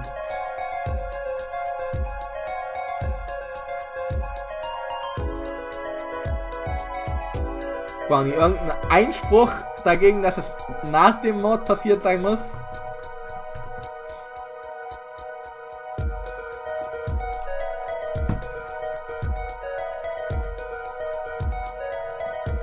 Ich denk mal nicht. Wir machen mal after the murder. Perhaps it happened after the murder? What's that? Ridiculous. What's the point of cheating after the hands have been shown? That's silly, wollte ich sagen. That's silly. Yes, but tell me. How do you swap cards during the game? I take silly over impossible. Take it from me, son. There's a lot of silly in this world, but very little impossible. Oh, even when the backs of the cards are a different color? If you pulled that during the game, you'd be caught in no time. Ah, quite true. That would mean that the blue card in question was swapped after the hands were shown, after the murder. Okay, this is going past silly and straight onto crazy. I ask again, what's the point of cheating after the game's over? Who would do that? Who indeed? That's one of the mysteries before us. There's another? Yes, it's simple, yet decisive decisive question might be asked, or must be asked. Blah. Who swapped the red card for a blue card? Who? The game and murder is done. The victim is dead. Only two remain in the room. Alive, that is. The defendant, Phoenix Wright, and our witness, Olga Orly. Okay, so who was it that swapped the red card for a blue? Who was it? Phoenix Wright, Olga Orly oder someone else? Olga Orly macht keinen Sinn. Weil sie war ja überrascht, dass da kein Ace war, kein anderes Ass. Phoenix Wright macht auch keinen Sinn, weil warum sollte er es so aussehen lassen, als ob das Opfer gecheatet hat? Er hat ja gewonnen. Trotzdem. Also muss es ja eigentlich someone else sein, ne? Aber wer? Es waren ja nur die drei im Raum. The one who swapped the cards wasn't Mr. White, of course. And, well, it doesn't seem like it could have been Olga Orly either. What are you suggesting? That's hardly a logical conclusion, I admit. As a defense, I think it only makes sense for you to name Miss Orly at this point. Yes, I know. But she was the one who dealt the cards, right? I just can't believe she would make the mistake of swapping the wrong color card. And if the card was swapped during the game, it'd be obvious. Heh. Something you'd like to share with the court, Mr. White? Oh, my apologies, Your Honor. I was just thinking how much fun all this is. Fun? How about confusing? I've no idea what the defense is claiming, Your Honor. If the one who swapped the card wasn't the defendant, and it wasn't Miss Orly, then who was it? Yeah, well, that is the question, isn't it? Precisely. Huh? I believe we are about to see this case take a new direction. Okay, also es muss noch irgendeine vierte Person da gewesen sein, die die Karten dann gewechselt hat. Okay. Aber wer? A new direction?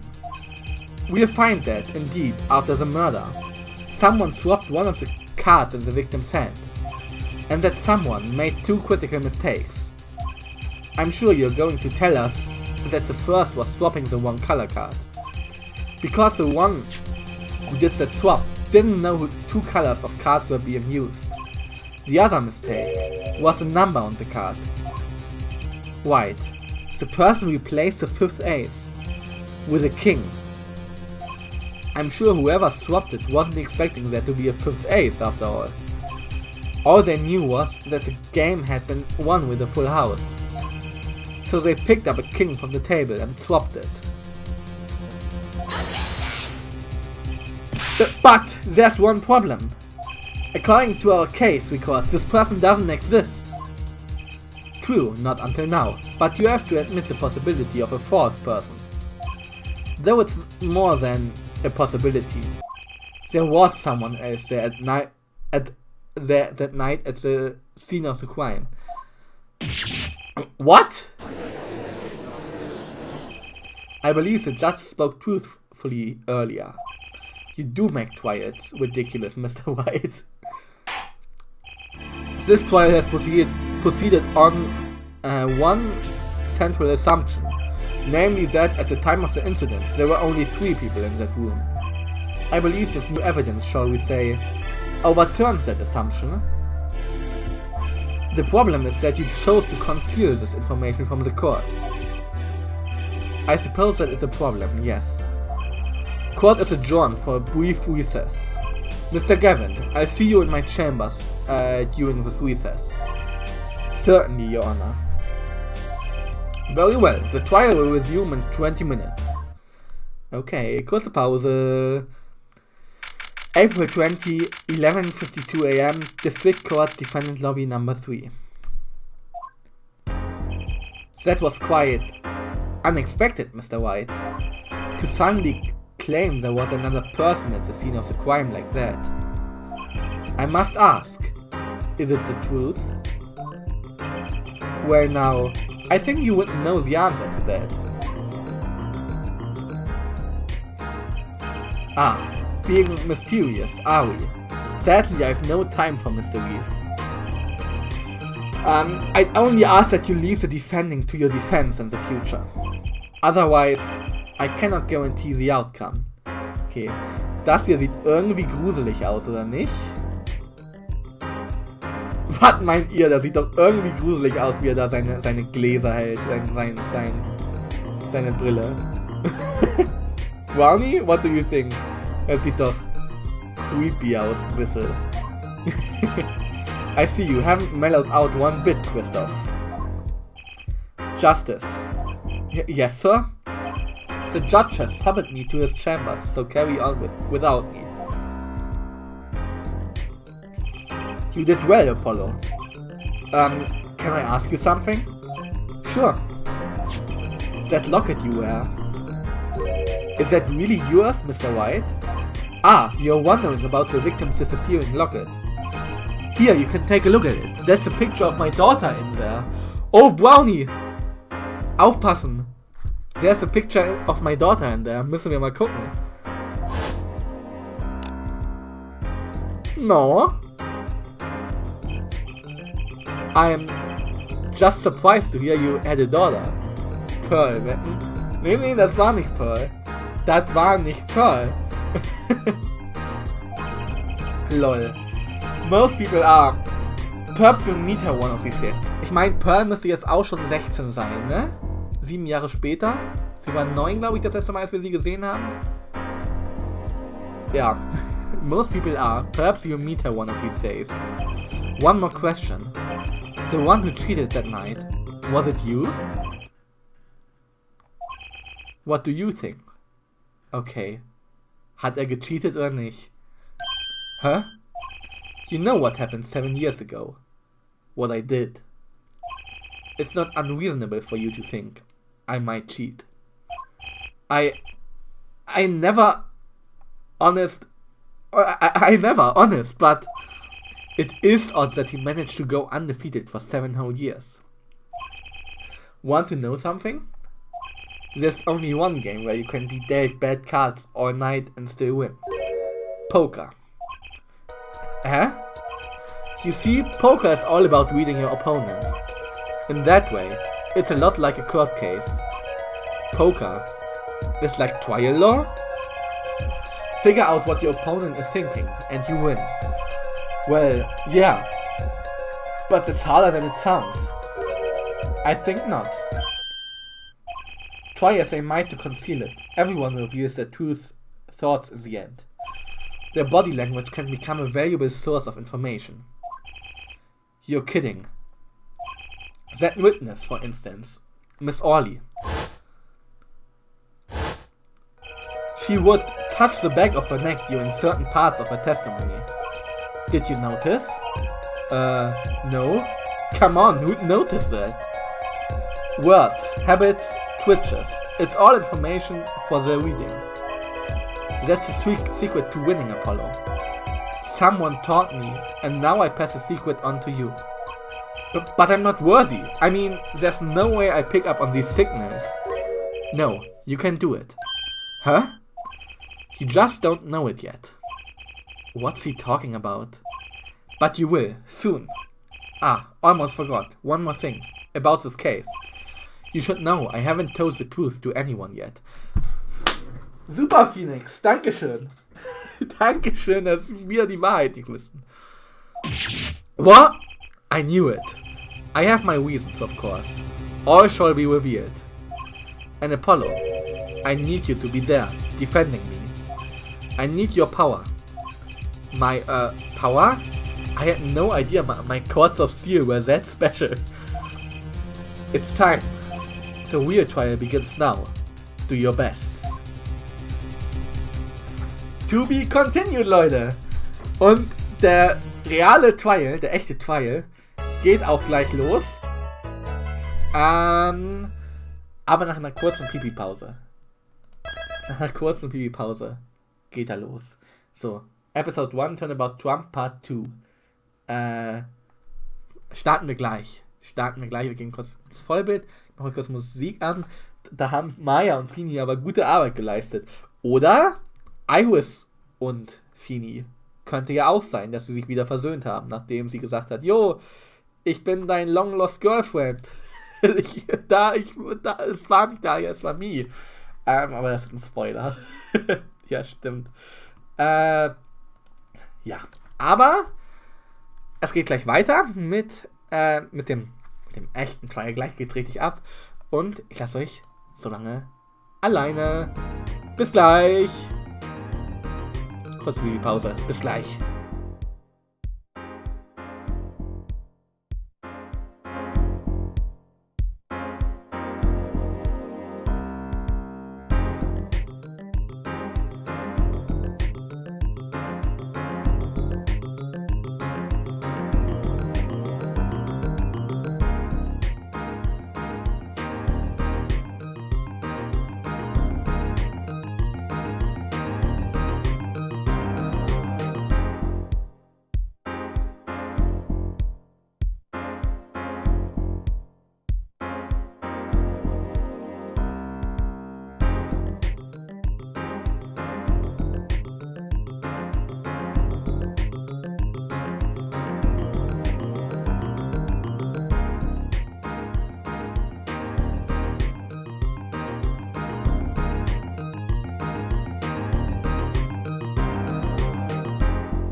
So, und da sind wir wieder. Hallöchen. Alle wieder da? Seid ihr wieder da? Sagt Bescheid. Einmal kurz. Beziehungsweise, wart ihr überhaupt weg? Das ist die Frage. Ja. Jetzt. Phoenix meinte, wir haben eine besondere Fähigkeit. Wir haben eine besondere Gabe. Mal gucken, was das wird. Mal gucken, was für eine Gabe wir da haben sollen. Ja, stimmt, aber glaube ich nicht. Wir werden es erfahren, von wem das Kind ist. So viel ist sicher. Die Tochter.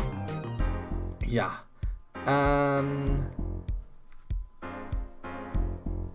Zeit zurückdrehen? Ja, genau. Wir sind einfach Max Caulfield eigentlich statt Apollo Justice. So, Episode 1 Turnabout Trump, Part 2. Frag mich nicht, warum sie hier das zweigeteilt haben, aber soll uns nicht stören. Es ist immer noch dieselbe Episode.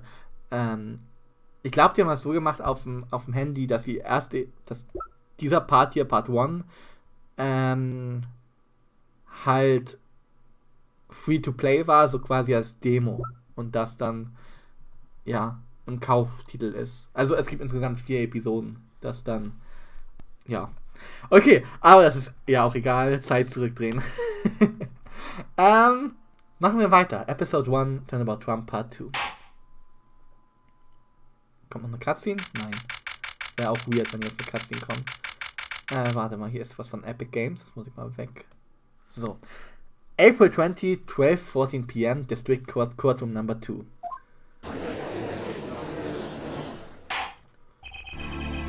Gut. Gut, stell dir mal vor, du hast das Game, du hast den ersten Fall kostenlos gespielt, dann kaufst du dir das und das erste, was du siehst, ist dieser Schreibfehler hier. Dann denkst du dir auch, ja geil, 16 Euro zum Fenster rausgeschmissen. Nein, aber es ist ein gutes Spiel, kauft es euch, wenn es euch gefällt. Court will now reconvene. Has our witness, Miss Olga Orley, recovered? Yes, Your Honor. Well, she's regained consciousness. Perhaps we can hear her version of the events again? That's the thing, you see, she's quite fatigued. You're looking a bit fatigued yourself, Mr. Payne. Sadly, fatigue is insufficient grounds for refusing to testify or prosecute. The defense would like to request that Miss Orley takes the stand. Very well, the witness will take the stand. Perhaps you could repeat your name and profession. Or perhaps you'd rather admit that you're a poor liar and a poor loser. Yeah, not. What? Name's Olga Orley. That's the truth. I'm a pro dealer. Okay. Jetzt hat die plötzlich Personalities geswitcht. Alles klar. People call me Olga Quickfingers Orley. Oh. Oh, really? Want to know something else? I'm not really Russian, and my last name sounds like oh, really. There, that's the truth. I hope you're satisfied. Ja, moin. Witness, you will tell the court what you were really up to that night. Fine, I'll talk. We had a plan, see? Let me remind you that you are currently under oath. Any further fabrications will have serious consequences. Also, Fabrications lügen, ne? Fine. Like I said, I'm a pro. That guy, Smith, hired me to do what I do best. I was planted at the Borscht Bowl Club several days prior to the night of the game. As a waitress. So you were in cahoots with the victim. Not that he needed my help. Smith is a well-known poker player in some circles. But winning wasn't the main purpose of his game. It was about destroying a legend, the unbeatable Phoenix Wright. The plan was simple, elegant really. You see, we set up a trap of sorts. I was to plant a card in Wright's pocket beforehand, and then deal 5 aces during one of the games. When the hands were revealed, Smith would call him out and search Wright.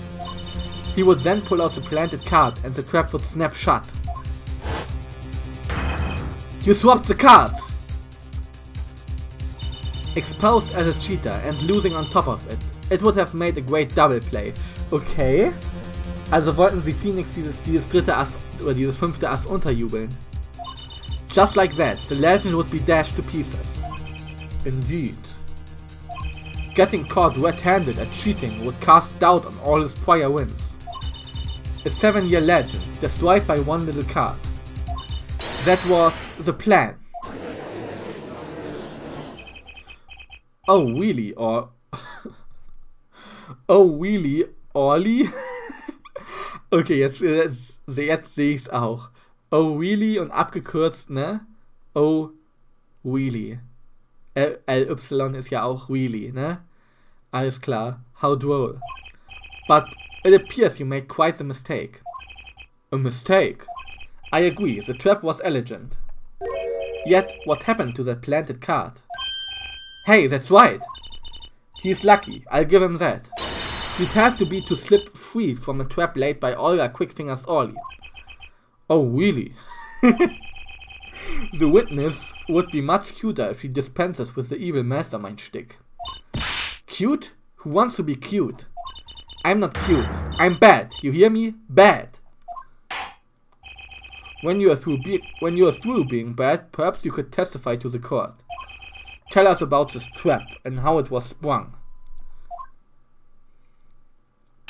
Wollten die Phoenix also quasi seinen Ruf killen. The best laid traps. That night, I planted the card like I was supposed to.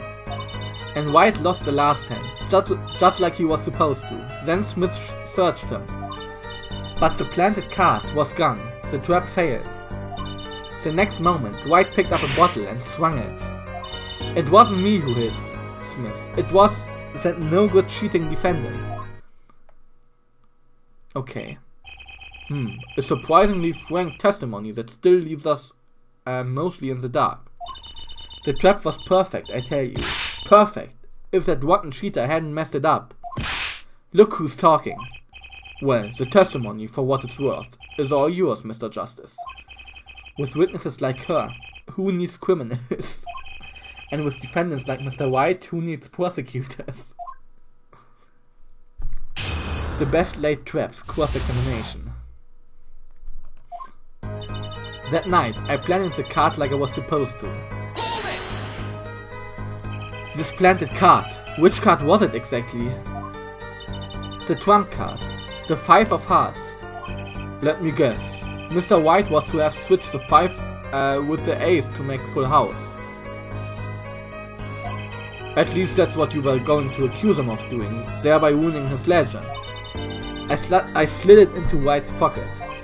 When was this? Why, before the match, of course, while he was eating. At the Borscht Bowl Club we serve borscht and suckers. Remind me never to go there. Of course, the card was to make its grand debut during the game. Like a good borscht, a good plot must be cooked up early and allowed to thicken. And White lost the last hand, just like he was supposed to. Then Smith searched him. So, everything went according to plan. Exactly. The 5th ace came up, so it's obvious the switch went off without a hitch. Once the extra card was found in his pocket, White would be forever known as a cheat and a fraud. There are worse things to be known as I suppose. Tell us what happened with his search. But the planted card was gone, the trap failed. The card disappeared. Yeah, my trump card, the 5 of hearts. Gone, without a trace. Poof, Zippo. We searched every nook and cranny, even inside his cute little head. But the card was nowhere to be found, is this correct? Never in my long storied career, never has Quickfingers Orly been so readily duped. Oh really? So what did happen to that 5 of hearts? Don't look at me, why don't you ask that cheating lying two-faced defendant? So the 5 of hearts is still missing in action. Okay. The next moment, White picked up a bottle and swung it. Wait, isn't that a little odd? What's odd? You searched Mr. White, thoroughly, and found nothing. Which means he didn't cheat, which means he had no reason to strike the victim. Well, what was that? What was that just now? I sensed something. Yo, sind das die Time-Travel-Fähigkeiten, Brownie? Sind das die Time-Travel-Fähigkeiten? Something wrong, Mr. Justice? No, nothing, Your Honor. What to do? Should I press her a little harder? Press harder. Miss Orly. You are hiding something. What are you talking about? You... Me? Quick fingers, Ollie? The defense will refrain from baseless accusations. I have one question for the witness then. You say you saw the moment the defendant hit the victim. Is this true? Of course it's true. I did see it, honest. I saw it when the white hit him. Schon wieder. Da war es schon wieder. Bestimmt. Okay. With my own eyes, I saw it. What's this weird vibe I'm getting? That witness, for instance, Miss Orley. She would touch the back of her neck during certain parts of her testimony. Did you notice? Touching her neck, was it?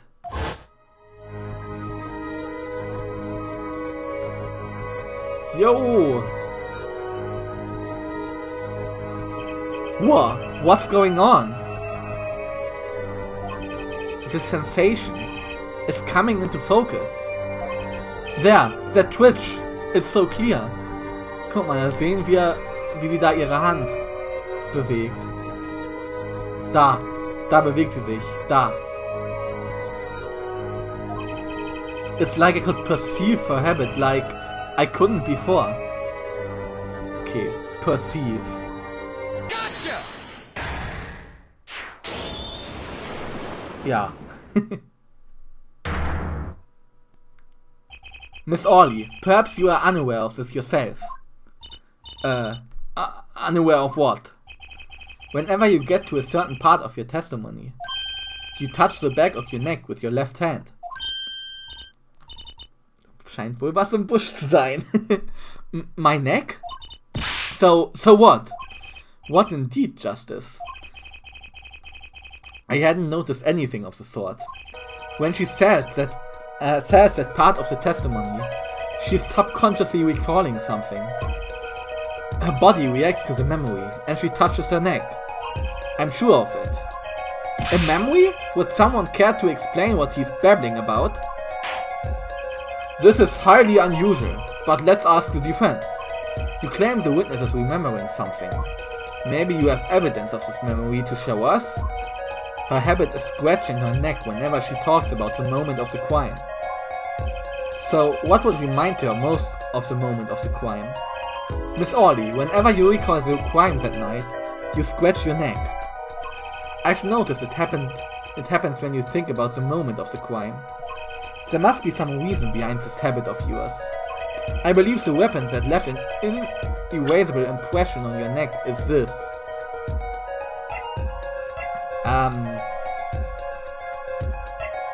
Ja, die Flasche dann, oder nicht? Whenever she talks about the moment of the crime, she touches her neck. And what reminds us more of that moment than this bottle, the murder weapon? But something doesn't fit. If you were only the witness to the crime, why would that make you touch your neck like you're in pain? What's he talking about now? It was Mr. Smith, the victim, who was hit. Not you! Ja, die Flasche, genau. Die Flasche der Flasche. Weil sie auch einen Latz bekommen hat. This is a cross-examination, not a cross-wired conjecture. The witness habits? They are completely irrelevant. Justice. I'll admit, I'm a bit confused myself. This is certainly a unique cross-examination. I'll explain later. Just trust me. Now's our only chance to break her. Miss Orley, please testify in detail about the moment of the crime. The very moment. Yet, I'm knowing nothing. Jetzt ist sie wieder in ihrer alten Form, ja moin. We know you're not Russian. The witness will testify. Please, now. Bah, fine.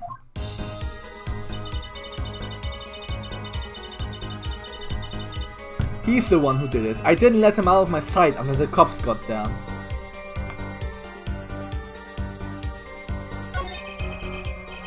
different personality but same testimony. I believe you have where you want her justice. Circumstances have changed, yet her testimony has not. That means there's got to be a contradiction in there. Hat er nicht die Polizei gerufen? Er hat doch die Polizei gerufen. I didn't let him out of my sight until the cops got there. Das ist gelogen. Er hat sie doch gerufen. Used by the defendant to notify the police from the restaurant's first door. Gucken wir uns das nochmal an. Lol, ein Pflaster hinten drauf. Wow, the batteries are held in with a piece of tape. He should just buy a new one. Maybe he can't afford it. Or he just doesn't care. Ja, aber sie hat ihn doch angerufen. Okay. Also, nee, er hat die Polizei angerufen. Und da war er doch oben. Miss Orley, we have a record here that clearly contradicts what you just said. It states that the police were alerted by a report from the defendant. Eh?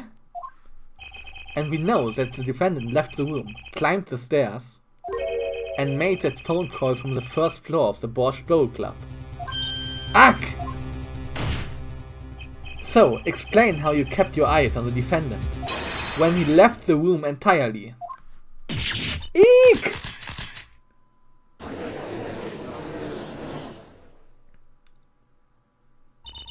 The man who picked up a bottle and swung it that night wasn't the defendant. Okay. Jetzt kommt die Wahrheit? Oh, die Anfangsszene?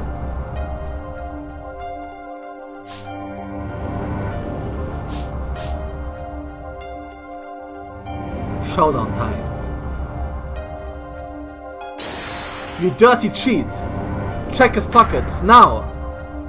Das war nicht am Anfang. It's gone! The card's gone! You lose.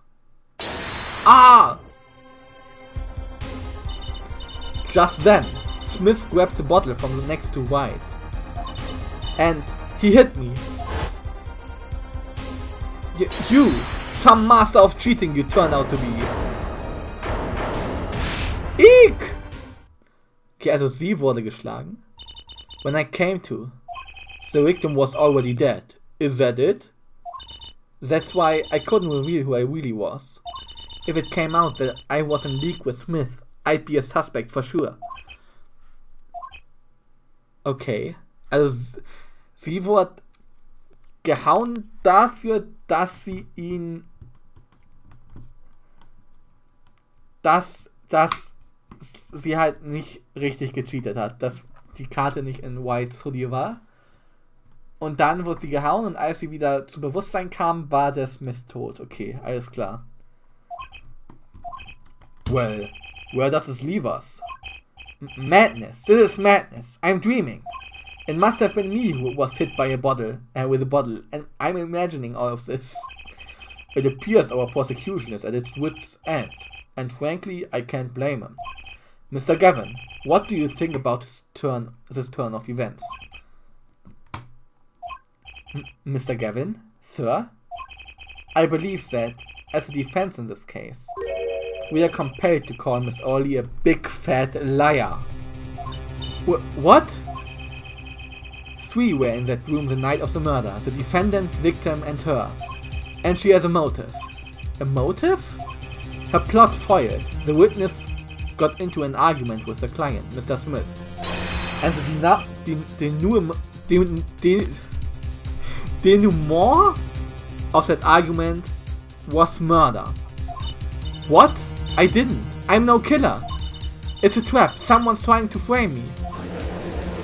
Okay. Hehehe. Okay, Phoenix lacht dreckig. What tangled webs we weave when we practice to deceive. So tangled, we catch ourselves in the process. Mr. White? Such a hasty conclusion. It's not like you, Christoph Gavin. What are you saying? Why not consider the other possibility? That there was, another person in the room at the time of the murder. White, like Mr. White was saying before recess. A single card was swapped into the victim's hand after the murder. And the one who swapped the card didn't know 2 colors of cards were being used. A 4th person. Ha! This theory again! Your 4th person doesn't exist! Indeed. That's why I decided to bring this case to court. Here, where there's no escape and no chance for deception. The perfect place to catch the real criminal. The real criminal? Versteht ihr, was Phoenix von uns will? Brownie, verstehst du, was Phoenix von uns will? Er spricht so ein bisschen in Rätseln. So ein bisschen. The real criminal. And we are in luck. A clue to the real criminal's identity was kindly provided for us. And right at the beginning of the trial, no less. What? Right at the beginning of the trial. What? Apollo, perhaps you know what I'm talking about? Sorry. Apollo, wir sind Apollo einfach. Remember what I said. The 4th person who swapped the cards made one critical error. He or she wasn't considering the color on the backs of the cards. Right, but how could such an obvious mistake occur? The cards used for the last game were red. Yet, there's one person here, in our court, who thought those cards were blue. Okay, wer dachte das? Yeah, I had that impression too. But why? Der Richter hat doch gesagt, dass die blau sind. Well, Apollo? Think you can figure out who it was? It's not me, I swear! Who is this 4th person? Why do I always get put on the spot like this? Let's hear what the defense has to say. Who was it? Who thought the cards used in the final game were blue?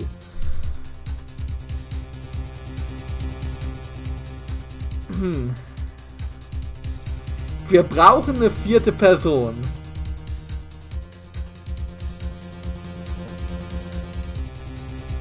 Winston Payne kennen wir schon 9 Jahre lang. Der wird sowas nicht machen. Olga Orly wusste von den Farben. Deswegen kann sie das nicht machen. Shady Smith ist tot. Der kann es auch nicht sein. Phoenix White ist unser Dings und der nimmt uns hier gerade ein bisschen an die Hand beim Denken, also er kann es auch nicht sein. Das heißt, der einzige, der es logischerweise sein kann, wobei es auch nicht likely erscheint, ist Christoph Gavin. Der einzige, der es sein kann, ist Christoph Gavin, unser Mentor.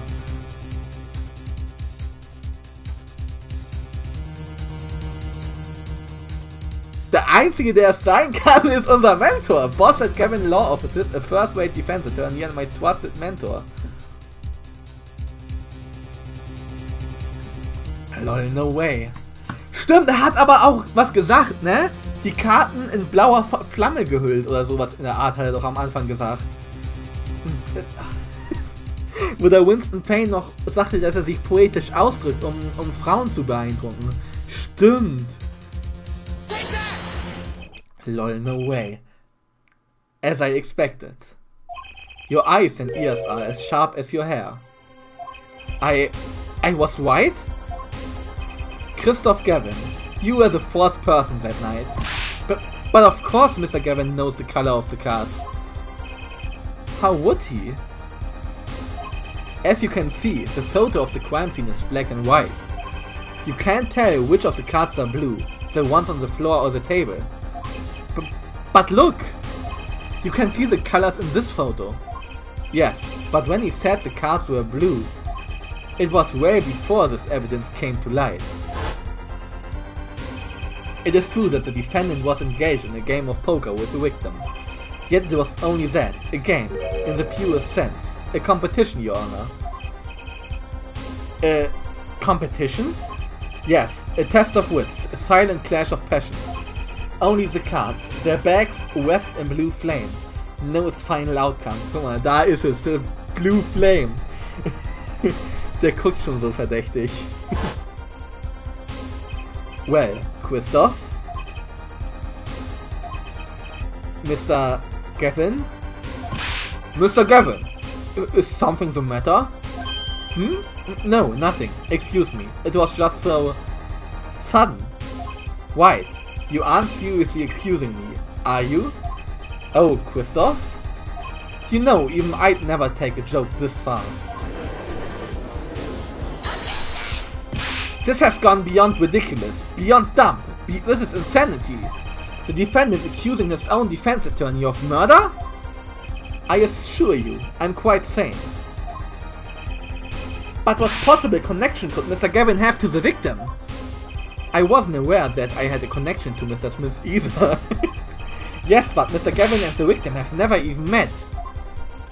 Well, what if they have? Huh? There is a possibility, after all. They may have met that night before the game started. What are you suggesting?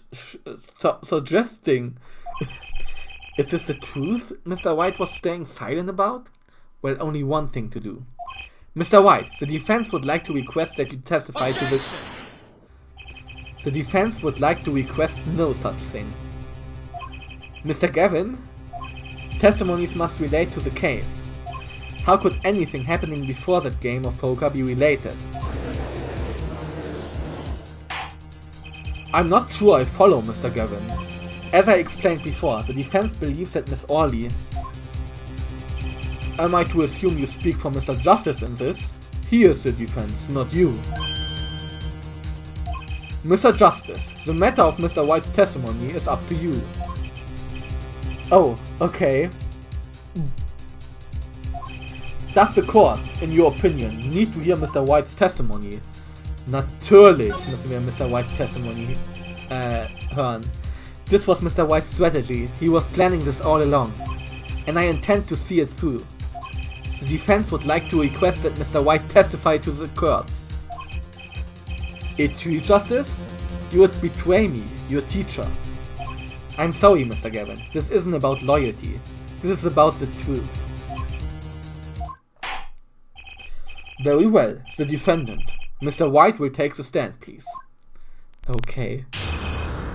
Appetite before murder. Witness testimony. That evening, Christoph and I had dinner. We sat at the table in this photograph. Shady Smith walked in 5 minutes after Christoph left. When the trap failed, Smith hit the waitress. Then the girl was knocked out cold and Smith was uncontrollable. I left to call the police. When I returned, he was dead, blood streaming from a cut in his forehead. That's when I made another phone call to defense attorney Gavin. Okay. Mr. Gavin, you were at the Board's Bow Club at the night of the murder. I dine with him rather frequently. And he talked to the defendant on the phone directly after the murder? Quite against my will, I had become involved in a murder. I thought I might be in need of a lawyer, so I called him. You were planning this all along, weren't you, White? Just because you wanted to drag me into your little murder trial. The only thing I want is the truth. As I did back then, and now. I thought my office was doing you a favor when we took on your first defense. It appears that I was wrong. Okay, das wird ein Battle hier jetzt zwischen Phoenix und Christoph. Very well, the defense may cross-examine the witness. Justice. Sir? He's lying, and you're going to expose him. Understood, sir. Mr. Gavin versus Mr. White. This can't end well. Und Apollo mittendrin. Why can't I have a normal trial? Cross-examination. Appetite before murder. That evening, Christoph and I had dinner. We sat at the table in this photograph. You had dinner with Mr. Gavin? Yes, he dines with me at the Bosch Bow Club quite frequently. We were enjoying a usual dinner at our usual spot. As usual. Usual. I always eat at the table closest to the piano. I see. Where Mr. Smith was sitting. So, the plates and such on the table were from your diner, or from your dinner. Indeed, the remnants of my meal with Christoph. We dined for 2 hours, then Christoph left. After that, Shady Smith walked in 5 minutes after Christoph left. 5 minutes? So, the 2 of them could have passed in the restaurant during that time. That would have been a fateful encounter, to be sure. Hehehe. Oh, Mr. White, what was it you said? Christoph Gavin and Shady Smith may have met. I believe I did say that. Here I was all nervous about this meeting. And now we hear they just passed in the hall? That does seem a little weak as a pretense for murder. Oh, it would be, if that was all that really happened. Come on, Mr. White. What are you hiding this time? Phoenix, sprich Klartext. When the trap failed, Smith hits the waitress. About this failed trap. This is the same trap that Miss Olga Orley mentioned. The plan was simple, elegant really. You see, we set up a trap of sorts. I was to plant the card in White's pocket beforehand, and then deal 5 aces during one of their games. When the hands were revealed, Smith would call him out and search White. He would then pull out the planted card and the trap would snap shut. You swapped the cards! Just like that, the legend would be dashed to pieces. Yes, a harmless prank in essence. It was by a quirk of fate that I happened to discover it. A quirk? I happened to put my hand in my pocket, and found a card. The card she planted. Yes, I snuck a peek at it and found it was the 5 of hearts. I had a feeling something might happen, so I disposed of the card. Before the game. Disposed? Where? There was an empty bottle of grape juice I had been drinking right beside me. I threw the card inside the bottle. Okay, also hat diese Betrügerkarte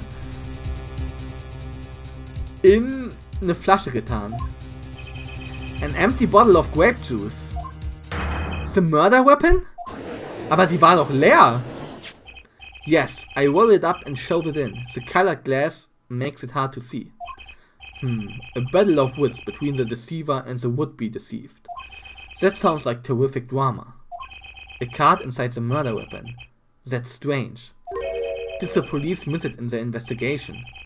Maybe I'll take a look. Mr. White, the pokerhead of courtroom number 3 approves of this battle of wits. Please revise your testimony with this new information. I discovered the trap during the game and disposed of the card in the bottle. Brownie. Da gucken wir mal, ne? Da gucken wir mal. Deadly Bottle. Guck mal, hier ist nix drin. The bottle is completely empty.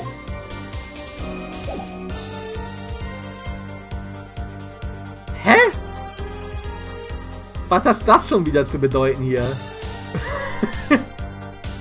Was hat das schon wieder zu bedeuten? SMH.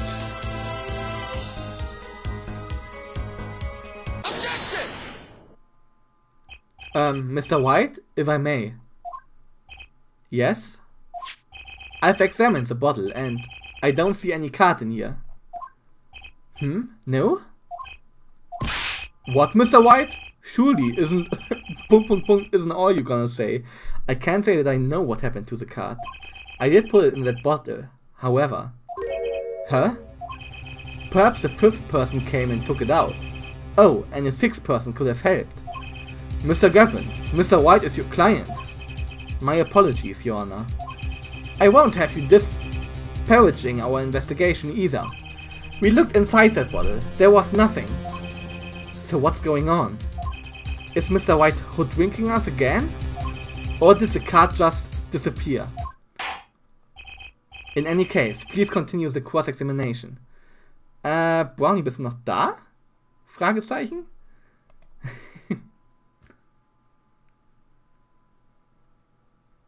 Okay. Kurz was gucken hier. Okay, zack. Ja, okay. Ich hab nur gerade gesehen, Discord offline. Aber dann hast du wahrscheinlich auf Handy geswitcht, ne? Anwesend, okay. In any case, please continue the cross-examination. Okay. I'm afraid decisive contradictions call for decisive evidence. Oh. Push him harder, Justice. Break him. Genau. It's just you and the witness in the ring. Go for the KO. Why do I get the feeling we are not in our client's side anymore? That evening, Christoph and I had dinner. We sat at the table in this photograph. Shelly Smith walked in 5 minutes after Christoph left, hatten wir ja schon. Pose of it in the bottle. Okay, aber wahrscheinlich in einer anderen Bottle dann. Why in the bottle? I perceived my opponent's intent immediately. I'm used to entrapment, you see? I knew what was coming. Ho ho! So you struck first. Like that. I like that. I know, every trick in the book. They don't work on me. At least when you get lucky and stick your hand in your pocket, they don't. The girl was knocked out cold, and Smith was uncontrollable. I left to call the police. You made the call to the police from the first floor of the restaurant, correct? Exactly. Cell phones don't get a signal down in the hideout. Was anyone else on the first floor at the time? And not a soul. It was the middle of the night after all. So there in the darkened restaurant, I called the cops. After making the call, I returned to the hideout. It didn't seem right to leave the injured waitress alone.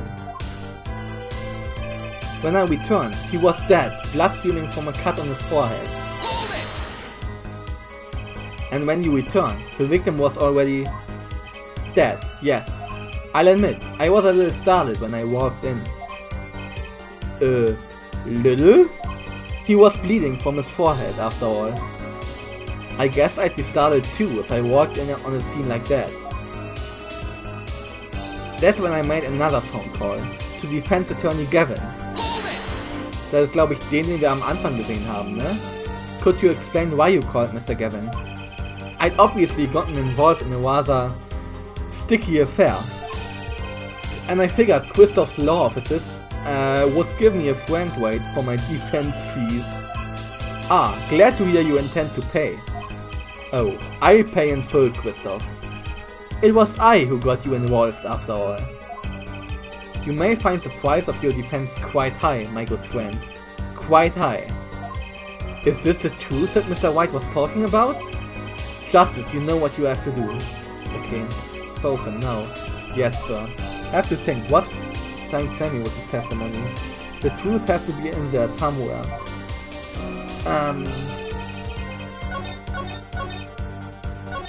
I returned, he was dead. Blood streaming from a cut on his forehead. Aber er hatte doch einen Hut auf, oder nicht?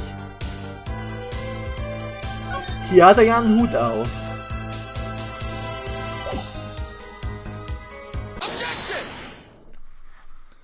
Mr. White, if I may. Yes? Take a look at this photograph of the crime scene. See the victim here? He's wearing a hat. I wouldn't think you could see blood on his forehead.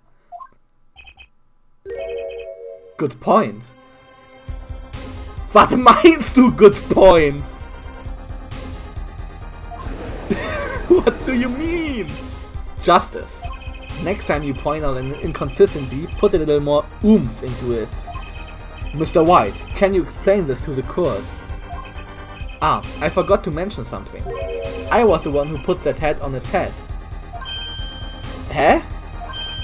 You put the hat on the dead man's head.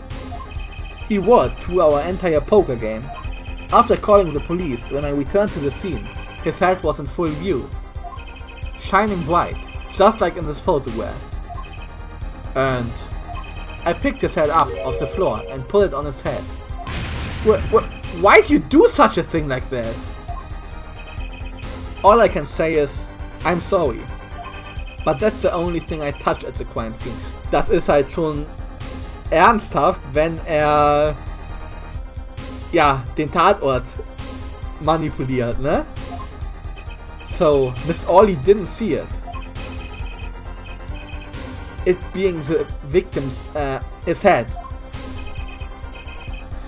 I think not. She was out cold. I believe I was the only one who witnessed his head. Ah, here we go again. Mr. Gavin? Pardon. It just seems that our client is determined to lie his way through his case. Hey, he's still our client. Isn't he? I believe that's enough of that. Mr. Gavin? This witness testimony is more like a travesty. It's riddled with lies. I'm beginning to see how you came to lose your attorney's badge 7 years ago. Okay. Also vor 7 Jahren hat Phoenix seine Anwaltsmarke verloren. Vor genau 7 Jahren. Was auch Sinn macht, weil er ja schon seit 7 Jahren Dings ist. Piano-Player, Klavierspieler. Aber dann ist es tatsächlich 7 Jahre her. Also der letzte Fall, den wir gesehen haben von ihm, war auch so ziemlich der letzte. Well, you certainly have a unique way of treating your clients, Christoph. I never knew. I believe it was you who threw the first stone. Mr. White, if you intend to ever tell the truth about this case, it's now or never. Don't be misled. I haven't told a single lie here. Eh? When I noticed the trap, I put the card in the bottle to dispose of it. And when I put the head on the victim's head, let's just say I had a reason for doing that as well. Reason? That reason is right here. Your cell phone? That night, recall that I spoke with defense attorney Gavin after calling the police. Just in case I recorded our conversation. What's this? Now that we are all here, I see no reason why I shouldn't play it back for the court. Okay, er hat's aufgenommen, alles klar. Christoph, I seem to be in a bit of trouble. What's this? Game not going well? Something like that. That gentleman who challenged you, he turned out to be good? He turned out to be dead. Someone hit him. Hard. You mean someone cracked that flawless bone Shiner paid? It wasn't you, was it? Me? Please. The cops should be here any minute. I'm in your hands, should it come to that. That Bone Shiner Plate. Meine damit die Glatze? Aber wenn er noch 5 Minuten da war und also wenn er nur einmal an ihm vorbeigegangen ist und er den Hut auf hatte, kann er die Glatze ja nicht gesehen haben. A kind of porcelain, very smooth and shiny, and not plate, but paid. I believe he was referring to a certain gentleman's balding forehead. The court appreciates the defendant's discretion in not indicating my forehead.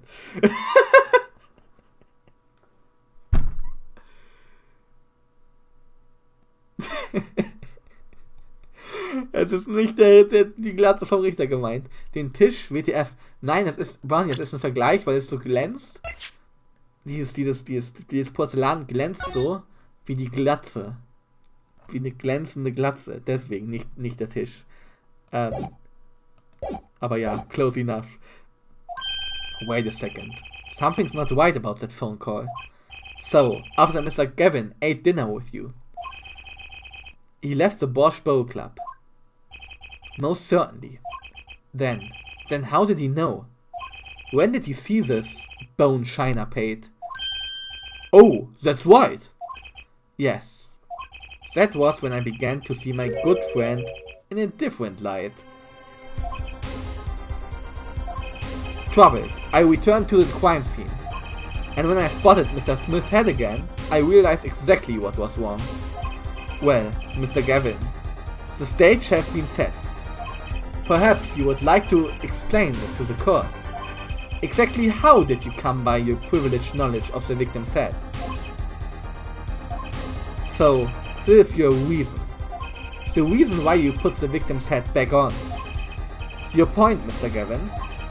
It's come down to this, has it, Phoenix, right? Okay, Phoenix ist hier ordentlich am Big Brain hier gerade. Order. I will have order, Mr. Payne. Yes, Your Honor. I believe this court has been left with no other choice. Are you prepared to hear defense attorney Gavin's testimony? Well, as a prosecutor, I... Very well. We'll break for 10 minutes. After which Mr. Gavin will take the stand for cross-examination. Are we all clear on that? Crystal clear, Your Honor.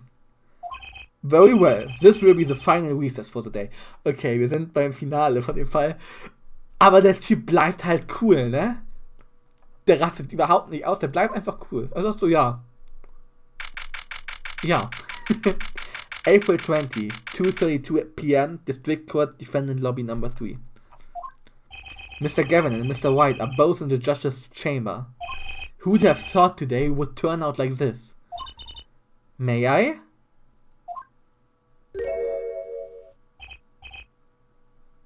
Who this? Wer ist das? Huh? What? Hello, sir. Please pick a card. What's all this about? Is this one okay? Excellent. I have a message for you. The last hand is about to be played. You'll need a trump card to make it. A trump card? The card you have chosen is magical. Use it wisely, and the game is yours. That's all. An ace.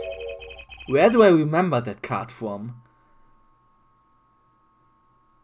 Und da ist Blut drauf. Da ist Blut drauf. Mr. Smith's hand has 3 aces, and Mr. White's 2. It is 5 aces in all. Finis Tochter, no, cute. It is 2, I have seen it. The 5th ace. There was cheating, I swear to you. The missing 5th ace. Wait, this blotch of red. Is this blood? You have your trump card, now it's up to you to cut the deck and draw the truth. My father's fate is in your hands. I know you can do it. My father's fate! Es ist Phoenix Tochter! Es ist Finis Tochter! I know you can do it. This bloodstained card is my trump card for finding the truth? I fell deep into thought as my mind raced to understand what this all meant. That girl, I'd seen her recently. But where? Apollo, sie hat literally gesagt, dass sie dass der Vater das ist. What the fuck? That's when I made the connection. Wow! Bloody ace added to the court record. April 20, 2:45 p.m. District Court, Courtroom Number 2. Woher hat sie das mit der Karte? Wir werden's herausfinden, Brownie. Wir werden's herausfinden, noch heute.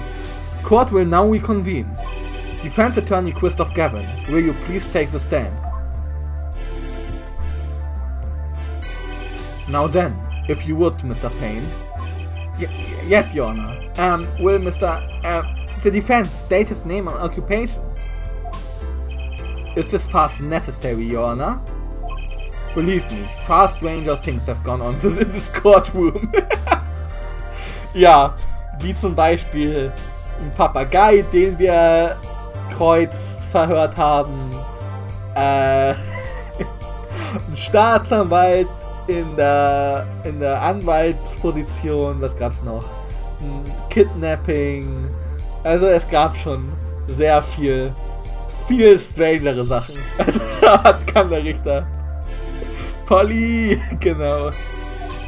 Fine, I play along. First, there's one thing we need to have made clear.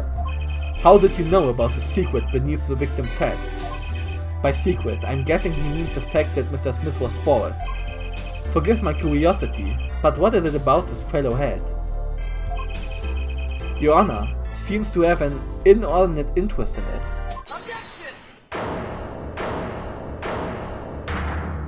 Phoenix! I wouldn't call it inordinate, Mr. Gavin. Hört die Musik? Das ist die Musik aus dem allerersten Teil. Mr. White! What do you think you're doing, Mr. White? Wow, things sure look different from the other side. You know what I mean, Apollo? Speaking of looking from the other side, let's consider something for a second. The victim wore that hat all night, never once taking it off, except for that one time. That one time being the instant he was hit. Oh! When Mr. White returned from reporting the crime, the hat was lying on the floor. Mr. White picked it up and placed it on the victim's head.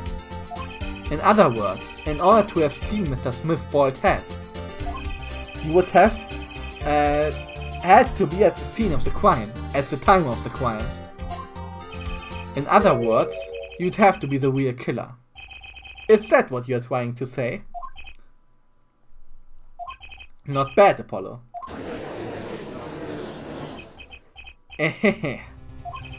Mr. Gavin, I'm afraid that I haven't been entirely honest with the court. What? Oh, I assure you, I had the noblest of intentions. I did it all to protect my client, Mr. White. Yet, I'm afraid in the current situation, I see little reason to hide anything. Very well, allow me to tell the truth of what happened that night. Okay. Finally, you may begin your cross-examination. Tell us, how were you involved in the event of that fateful night? Witness testimony that fateful night. Okay. The rage I sensed in that man that night troubled me, so I returned to the club. I went down to the basement and peeked in through the little window to the hideout. It must have been right after the murder took place. The victim was dead, as he appears in the photo. A bald head, an unconscious girl, and White, holding a bottle in his hand. I sensed that it was not the best place for me to be at the time, and so I left. That's when the call came from White. Okay. Also hat er durch dieses kleine Fenster geguckt, sagt er. So, he witnessed the murder. For better or worse, I missed the actual moment of the deed. Mr. Gavin, may I remind you that you are on Mr. White's defense team. Your testimony is clearly disadvantageous to your client. What else could I say? I'm standing on the witness stand, after all. So you are, Mr. Gavin. And you had to testify as you just did. You had to tell them you saw the scene of the crime through that little window. Mr. White? You had to say that. Because that was the only probable window of opportunity. White, Apollo?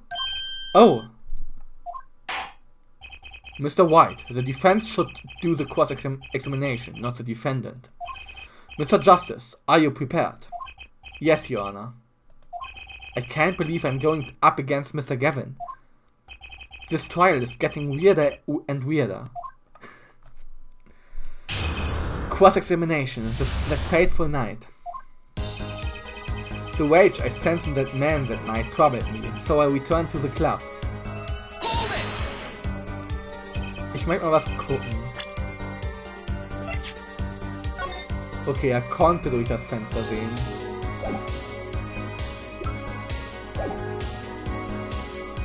Okay. That man, you mean Mr. Smith. He was different from the other customers. His aura, shall we say. I knew he was a serious poker player, but it was more than that. So then, you knew the true nature of your client's job? Of course, but I also knew he wasn't engaged in gambling, which would be illegal. Well, it makes sense that he'd know. They were friends after all. Worried for my friend, I returned to the club. You see, I feared this Mr. Smith might be someone coming to settle an old score. I see, what happened then? I went down to the basement and peeked in through the little window to the hideout.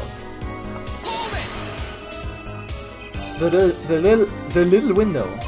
You mean the one used to keep watch up the stairs? Yes, a relic of the ancient past. The black marketeers used it, I believe. Why did you go through the trouble of peeking in through the window? Wouldn't it have been easier to just open the door and go into the room? I didn't want to upset Mr. White, you see. Upset Mr. White? Yes, what if my fears had been unfounded? I'd be walking in on the match. Bad form, to say the least. So far everything he's saying makes sense. It must have been right after the murder took place. How do you know it was right after the murder? Really, no need to shout justice. Look, I was just getting to that part in my testimony. Ah, there he is, the coolest defense in the West, we know and love. Even when you're standing up there on the witness stand, some things never change. I was afraid you'd change too, right? But you haven't. You and that overbearing personality of yours. With friends like these, who needs enemies? The victim was dead as he appears in the photo. By photo, you mean the second photograph of the crime scene. Precisely, you see he wasn't wearing his hat then. I saw his hat when he was dead. And then Mr. White came along and replaced his hat. Can you describe the scene of the crime for us? A bald head, an unconscious girl, and White holding a bottle in his hand. Those were the only three at the scene of the crime. Yes, as far as I saw at least. Then we are back where we started. The killer was the defendant, Phoenix Wright. Who else could it have been? But why didn't you talk to the police? Two reasons. First, I didn't actually witness the very moment of the crime. Second, my office was asked to defend White. Even after seeing what I had been seeing, I couldn't abandon my friend. There must have been someone else there at the moment of the crime. Justice, I just said I saw no one, not a soul. But that goes against what Mr. White said. Ah yes, the mysterious fourth person. Who would conveniently be the real killer, I suppose. Glad to see we agree, Mr. Gavin. Let me pose a question then. Tell me, what possible reason did the real killer have to swap cards in the victim's hand? Wissen wir. Perhaps you can show us a reason why such a thing would be necessary. How can I show something I can't find myself? Remember, Apollo, the card that was swapped out was the fifth ace. Das war das fünfte Ass, Brownie. Das war das fünfte Ass. Und das war blutig und deswegen hat er es geswitcht. The fifth ace, right. Well, Mr. Justice, the question of why the killer would swap out a card has been raised. Can you point to a reason? Yes. It's now or never. The defense would like to present evidence to the court. Evidence showing the reason why a card was swapped out. Then go ahead and point out your reason, Mr. Justice. Why did the killer take the fifth ace? Weil es hier ist. My reason is, this. Is that an ace? Why? Why? It's got blood on it. Right next to the spade. What? This is insane. Why wasn't I told about this? Why? Could this be the missing fifth ace? Inconceivable. How could you? What are you doing with that card? Well, that's the thing. Why is Mr. Gavin so upset? It's just a fishy card from some fishy girl. Oh, that card. It's mine. That is, I picked it up at the Borscht Bowl Club that night after the murder had occurred. Und die hat er... Nee, warte. Wait.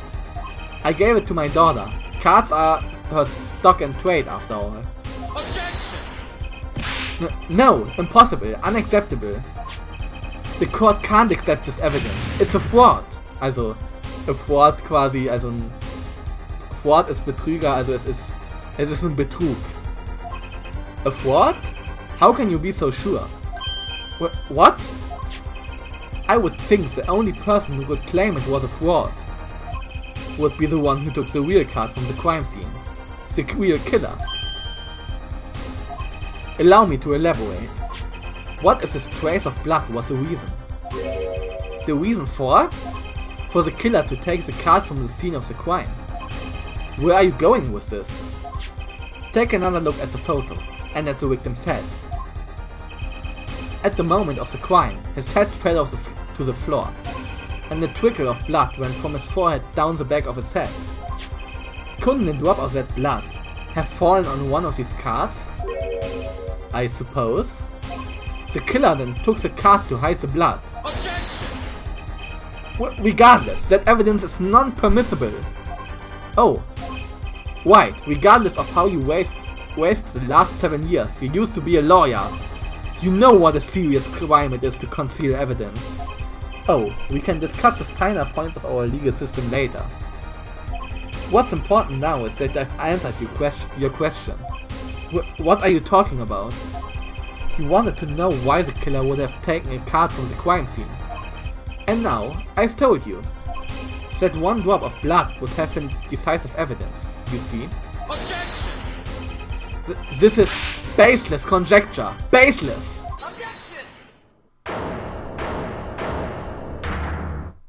Oh, Phoenix in der alten Rolle hier. I assure you, it's quite based. Ja, das hat doch ein PogChamp in Chat verdient. Das hat doch ein PogChamp in Chat verdient. Oh, I assure you, it's quite based. What? It's amazing, really. How a single drop of blood on a single card can lead us to the truth. It's quite simple. Well, Apollo? Yes? Try picturing the scene of the crime. In your head. PogChamp.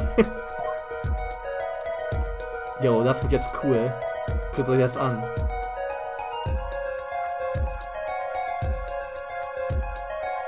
The murder took place in the hideout. The body of the luckless victim was found at the poker table. And, before the killer swapped the card out, there was a single card with a drop of blood on the victim's hand. Given this, there is one decisive problem with the scene. Well, what is it? Let's keep it simple, shall we? Given that there was a drop of blood on a card, whose position in this diagram doesn't fit? The victims? The killers? The witness? The second witness? Whose position doesn't fit with the bloody card? Vom Opfer, vom Victim, weil er lag dann ja so da, wenn er so liegt, würde das Blut ja nach hinten tropfen. Das heißt, der Stuhl muss andersrum sein. Oder? Macht das Sinn? True. Well, isn't it the victim's position that's the problem? I don't follow your logic here, Mr. Justice. Well, look, the victim was struck on the head, sending him back in his chair. You'd think any blood would fall behind the body, not onto the table in front of him. Ah! Take a look at the photo again. If he bled in this position, the blood would fall on the floor, not on the cards. Why, that's right. So, what does this mean? Incidentally, we were sitting in swivel chairs, also in drehbaren Stühlen. Swivel chairs? Oh man. Apollo, try turning the chair around. Okay. Yo, wir können die einfach umdrehen. The chair was facing the other way. It would have to be.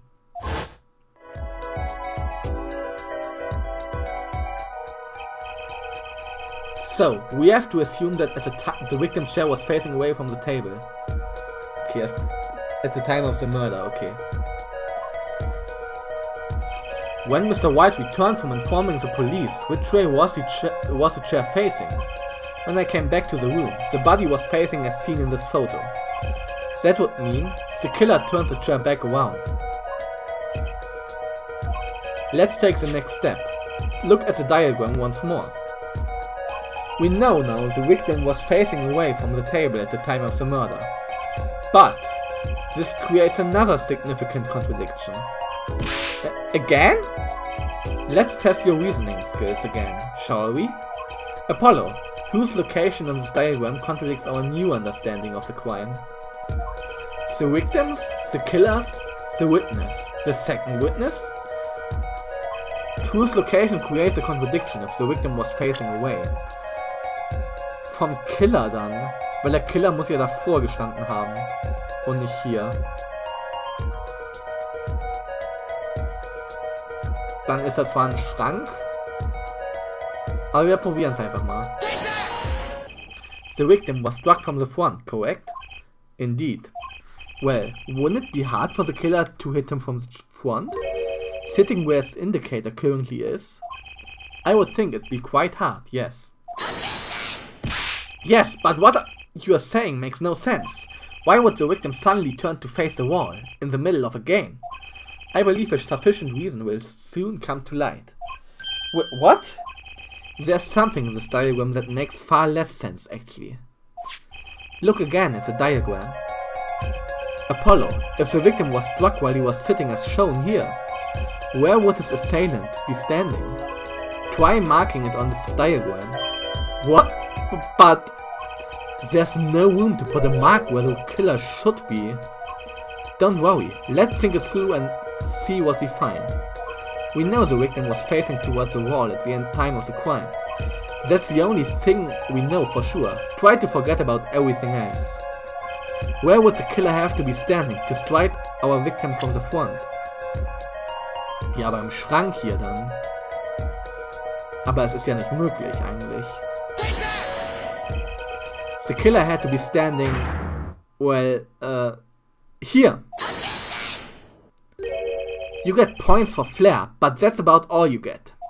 Huck, I thought I was onto something here too. I hardly need to point out that standing there would be impossible. The victim is facing a solid cupboard. Or are you claiming the killer climbed the cupboard and hit him from above? Ha!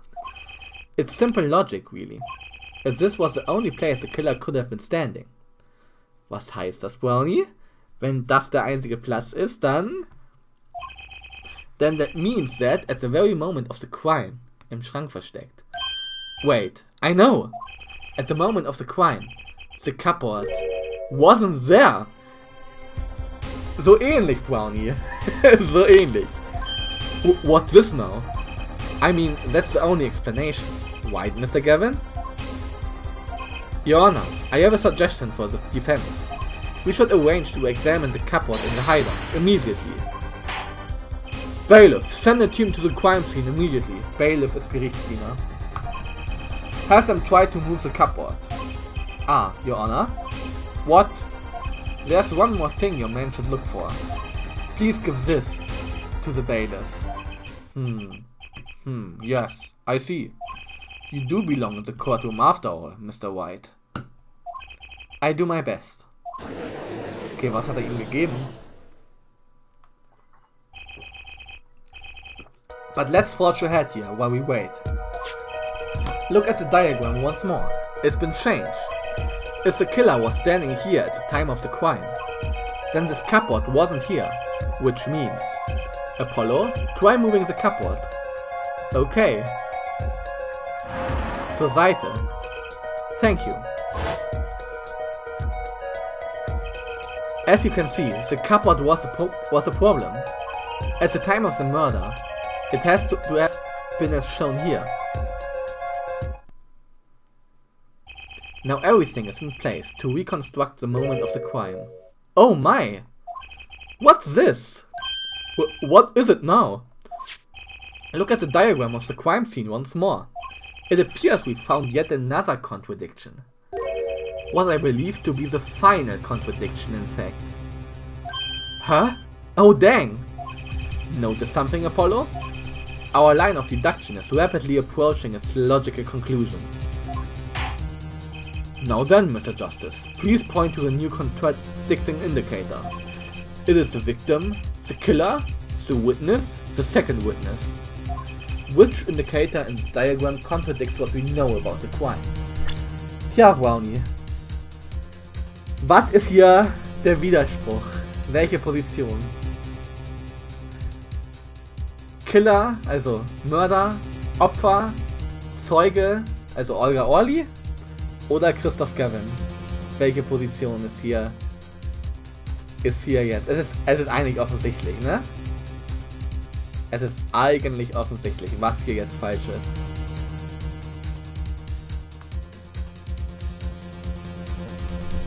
Witness 2. Genau. Genau.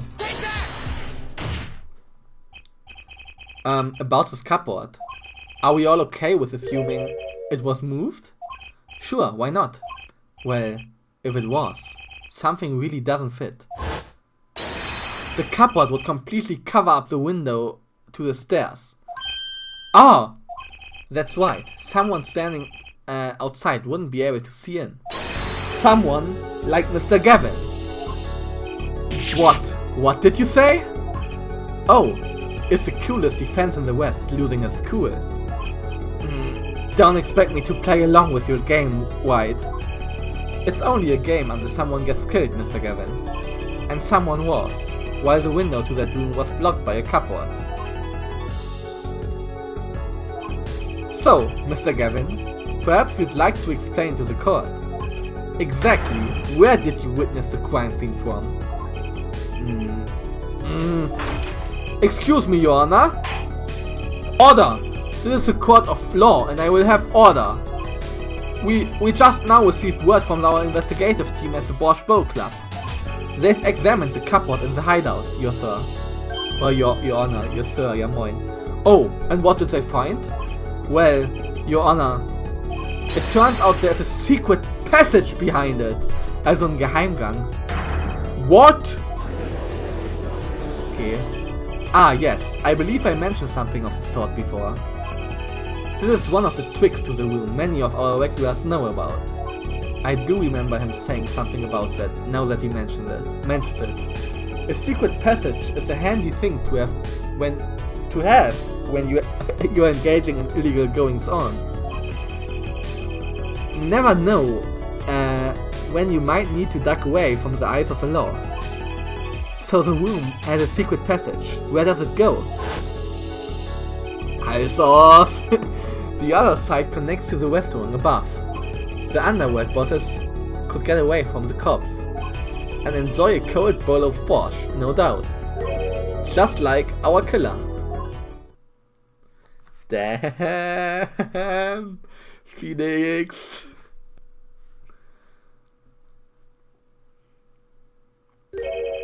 You see where our line of simple deductive reasoning has led us, Apollo. I see it, but I don't believe it. That girl wasn't kidding when she said I needed the trump card for the last hand. At the time of the murder, the window was blocked and the victim's head was only off his head for the few minutes between Mr. Smith's murder and Mr. White's return from calling the cops. In other words, the only place anyone could have seen the victim's bald head was from inside the hideout. Well, Mr. Gavin, come on, say something. Dare I ask what really happened that night? Actually, I think we can probably figure it out ourselves at this point. That night, for whatever reason, our killer had a date with Mr. Smith, a date with destiny. There he crouched, hidden in the secret passageway behind the cupboard, holding his breath, waiting for just the right moment. Then the chance came, and he took it. Ah! Eek! What? Why did you do that? Wait here, I'll get help. Miss Olga Orley was out cold, struck by Mr. Smith. But his time was soon to come. Mr. White went upstairs to call the cops, leaving Mr. Shady Smith alone in the hideout with the unconscious dealer. Then our killer stepped out from the secret passage and into the hideout. The victim must have heard the cupboard sliding aside. He wheeled his chair around to look, and after the deed was done, the criminal must have seen the blood on the card.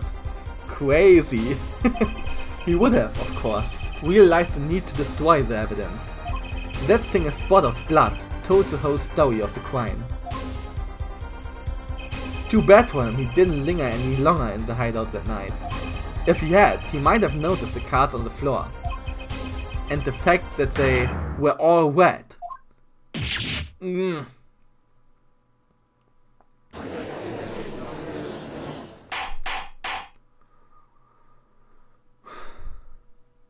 ihr es geschafft? Well, it seems this trial has taken yet another turn. I'm truly sorry I had to see this day come, Mr. Gavin. Mr. Gavin. Mr. Payne. Yeah, yes, Your Honor? The prosecution will continue its investigation. As for Mr. Phoenix Wright, the defendant, he is hereby cleared of all suspicion. Fuck! Believe me when I say that I don't believe this is happening, Mr. Gavin. But I'm afraid circumstances call for me to issue a warrant for your arrest immediately. Objection! Oh man. Oh, no need to apologize. I rather enjoyed myself. It's not every day you get to witness a legendary attorney's dirty tactics firsthand. Your point, Mr. Gavin? Frankly, Your Honor, I'm shocked that a person of your caliber would be taken by such a low-grade parlor trick. Excuse me? The defendant is cleared of all suspicion.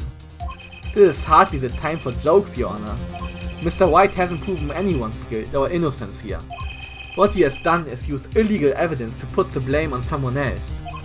And not just anyone else, but me, his own defense attorney. Illegal evidence? Objection! Let me ask you, Mr. Gavin. Is there still any reason at present to suspect me of wrongdoing? Of course, this bottle, for instance. The bottle of grape juice Mr. White was drinking. How do you intend to explain away the fingerprints on the murder weapon? And not just any fingerprints. Am I right, Mr. Payne? Actually, yes, the fingerprints on the bottle were, upside down. I seem to recall this being an issue earlier. The court and this case demand an explanation. I can think of only one reason why one would hold the bottle upside down. And that is to hit someone with the bottom of the bottle. Well, Your Honor? Oh man! See how the caught fish squirms to the last. Well, Apollo? Yes? Your boss seems awfully concerned about this bottle still. But I'm sure you can come up with a suitable explanation. Just like that. Yeah. Just like what? Why would anyone grab a bottle upside down, other than to... Don't let him trick you into thinking this explanation is the only legitimate one. Is there really another? Take another look at the court record. I believe you'll find a simple answer there, in plain sight. How about you just say the answer in plain words? Okay.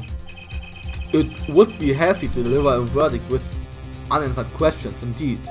Well, Mr. Justice, Mr. Gavin said that the court and this case demand an explanation. Don't worry, justice won't leave until justice is done. Perhaps the defense would care to enlighten the court. What evidence do you have to explain why the fingerprints on the bottle are upside down?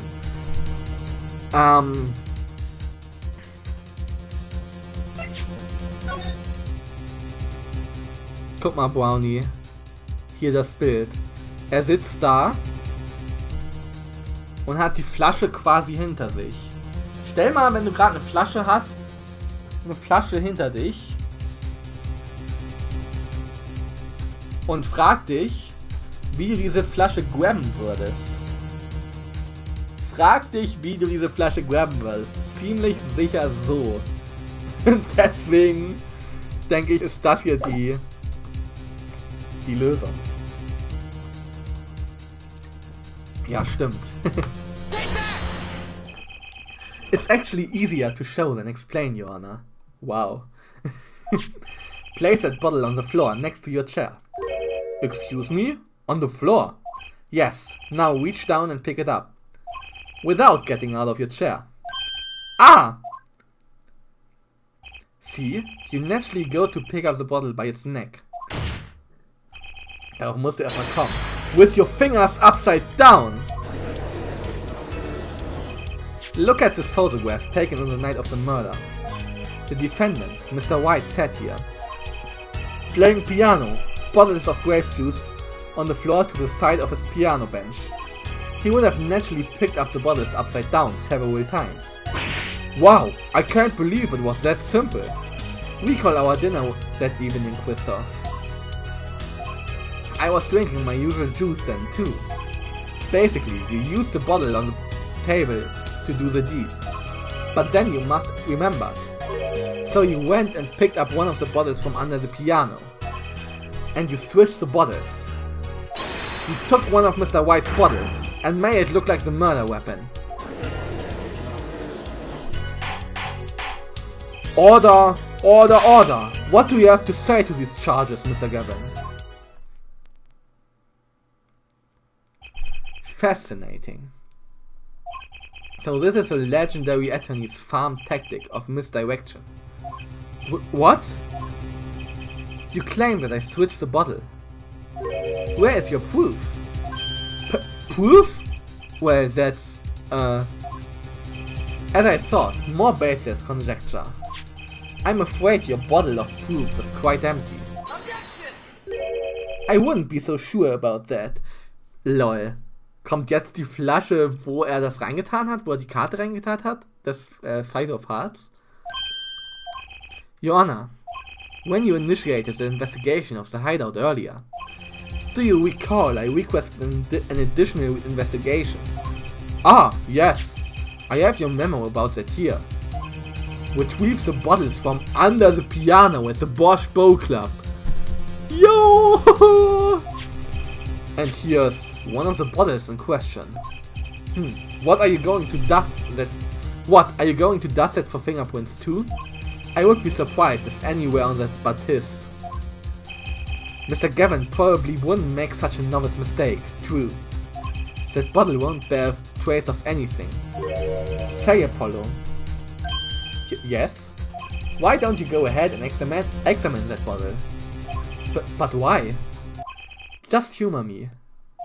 Mr. White. That bottle will solve this case once and for all. What? That's some bottle? Okay, lol. Okay, drehen wir sie um. Und die Karte ist drin. Die Karte ist drin! There's something inside the bottle.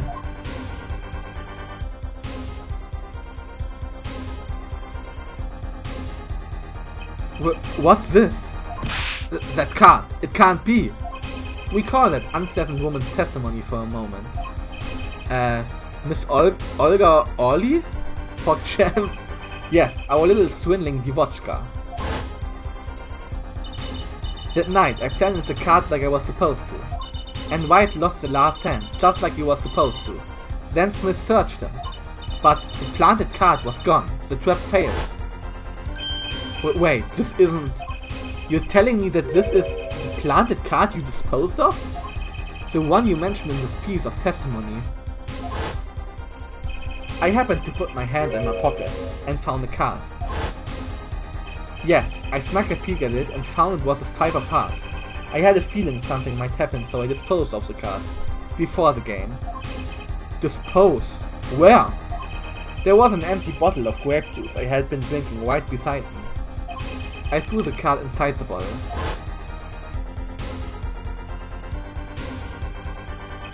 The Five of Hearts. This is the card. The bottles were swapped. And the only one who could have done that was the fourth person in the club that night. You, Mr. Christoph Gavin. Oh, haben wir ihn gebrochen? Erdbeben!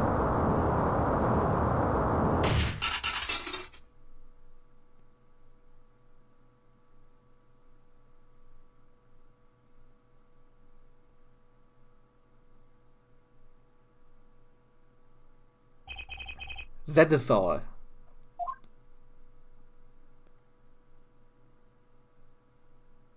XD. Is this your idea of revenge, Phoenix Wright? Revenge? Revenge for the events that took away your attorney's badge 7 years ago. My past is like my logic, straight and true. Nothing's changed. All I did was point the finger of justice in the proper direction.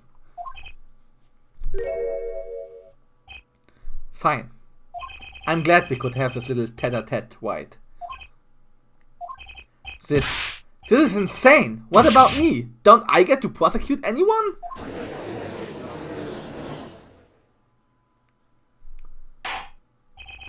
I believe this time we finally come to the end of our trial. Mr. Payne, do you have a report for us on Christoph Gavin? He's admitted everything. We are processing his arrest now. I see. Still, one has to wonder why he would do such a thing. He didn't even have a connection to the victim, did he? None that we know of. Mr. White, have you anything to add? I'm afraid I can't shed any more light on the matter. About this victim, Mr. Shady Smith. His occupation was listed as traveler, as Reisender. An odd profession to be sure, and that's all we know about him. I'll arrange a follow-up investigation, Your Honor. Good. Mr. White? Yes? 7 years. And you still haven't lost your touch. Christoph Gavin was a man with much significance for me, both as a friend and a lawyer. He was extremely talented, to be sure. I needed 2 things before I could confront him. The first was a place where no injustice would be tolerated, this courtroom. The second was a man who would tolerate no injustice. In other words, a defense attorney. You, Apollo. Me? A dark time is coming for our legal system. A twisting of justice brought on by our very own court system. We have to set it right. Mr. White, our work lies ahead of us, and I, for one, am looking forward to it.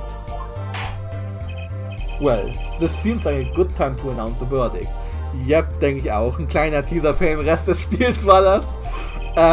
This court finds defendant, Mr. Phoenix Wright. Nicht schuldig, not guilty, PogChamp! Court is adjourned.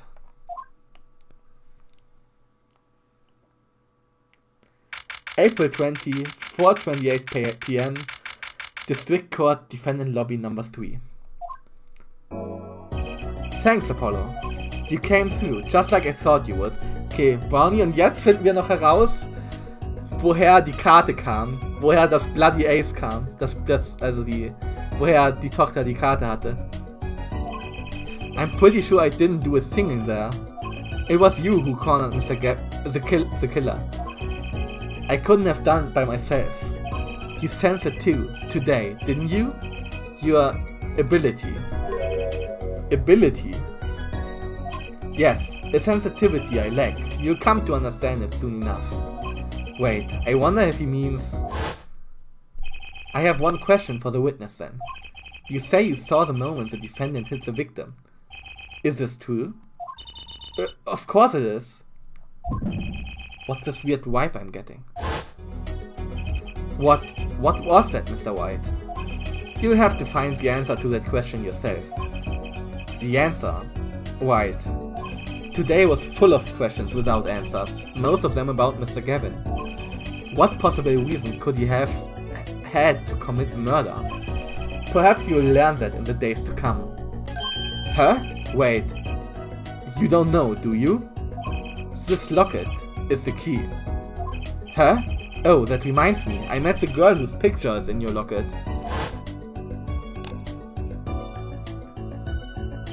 Your daughter, right? So, da haben wir nochmal ein längeres Bild. Mit Zylinder und allem. Süß. That's right, she's my daughter. You know, you were right about this locket. Eh? I took this off his neck the night he died. What? Hat das von ihm genommen? Hat das von Shady Smith genommen? Vom Opfer? Okay. But it looks like our dear Russian scam artist saw me. So the truth is, this locket really did belong to him. Hä? Aber warum hat der Typ dann ein Bild von der Tochter von Phoenix drin? What the fuck? Wait, but that's perjury. Also, perjury ist sowas wie Verheimlichung vorm Gericht. You testified. You said that locket was yours. I said no such thing, actually. Huh? I merely said that it was a locket with my daughter's picture inside. A subtle distinction, but a distinction nonetheless. And it's the truth. Wait, but then, why? Why was the victim wearing a locket with a picture of your daughter inside it? Sometimes the straightest path to the truth isn't the best one. Give it time. You're still just getting started with your career. Phoenix, hör auf in Rätseln zu sprechen. Speaking of which, I may be out of a job. I work for Gavin law offices after all. I still can't believe I just saw Mr. Gavin get led away in handcuffs. Apollo. Yes? How about coming to work for me? Eh? You mean at the White & Co. law offices? I mean, there's not a single attorney in my generation that doesn't know it. I can't imagine that to be true, but... Wait. But didn't you...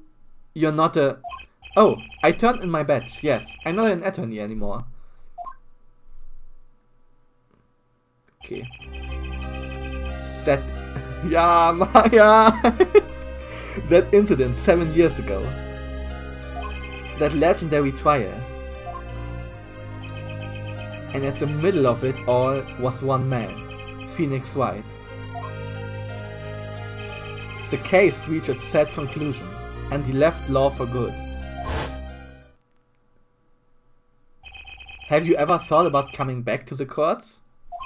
I'm not qualified to stand in a court of law, I'm afraid. Didn't you notice in today's trial? There was a single piece of forged evidence. Forged evidence ist gefälschte Beweise, ne? Forged evidence ist gefälschte Beweise. Forged evidence? What are you talking about? I'm talking about evidence that shouldn't have existed. A naughty magician's trick. One piece of evidence struck me as odd, it's true. It just seemed, well, too perfect. I bet this was the forged evidence. Das war sowas von. You mean this, don't you? I got this from your daughter, Mr. White. Yes, that card couldn't have been found at the crime scene. Why? Because the killer took it with him when he left. Leaving the one card in its place, luckily for us. The court can't accept this evidence. It's a fraud! A fraud? How can you be so sure? I would think the only person who could claim it was a fraud would be the one who took the real card from the crime scene. The real killer. Dann hat er das gefälscht, damit er sich da verplappert oder was? My verdict was already handed down 7 years ago. Then, you really... Yes, I forged this card. One look at the crime scene should have told you it wasn't real. But you can't do something like that and call yourself an attorney. Who's calling themselves an attorney, Apollo? So it's true. The rumor is true. 7 years ago... None of that matters much now, does it? Ja!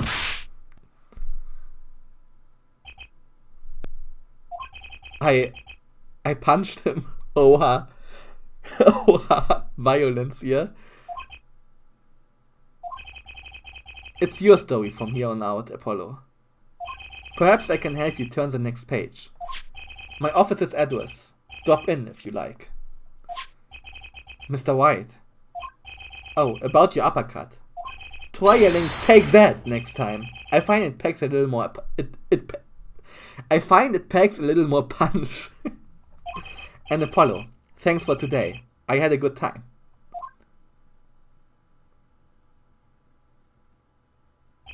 And with that, Mr. White walked out the door. And that's how my first trial ended. A lot of mysteries went unsolved. And at the time I had no idea they were all related. Every mystery that day, connected by a single thread of logic. I'd find that out soon enough. My name is Apollo Justice, attorney at law, and this is how my story begins. The end! Ja, nice, war doch geil, ja. War doch nice. So, save your progress. Yes. Yes. So, Fini ist etwas weird geworden, aber wird bestimmt geil.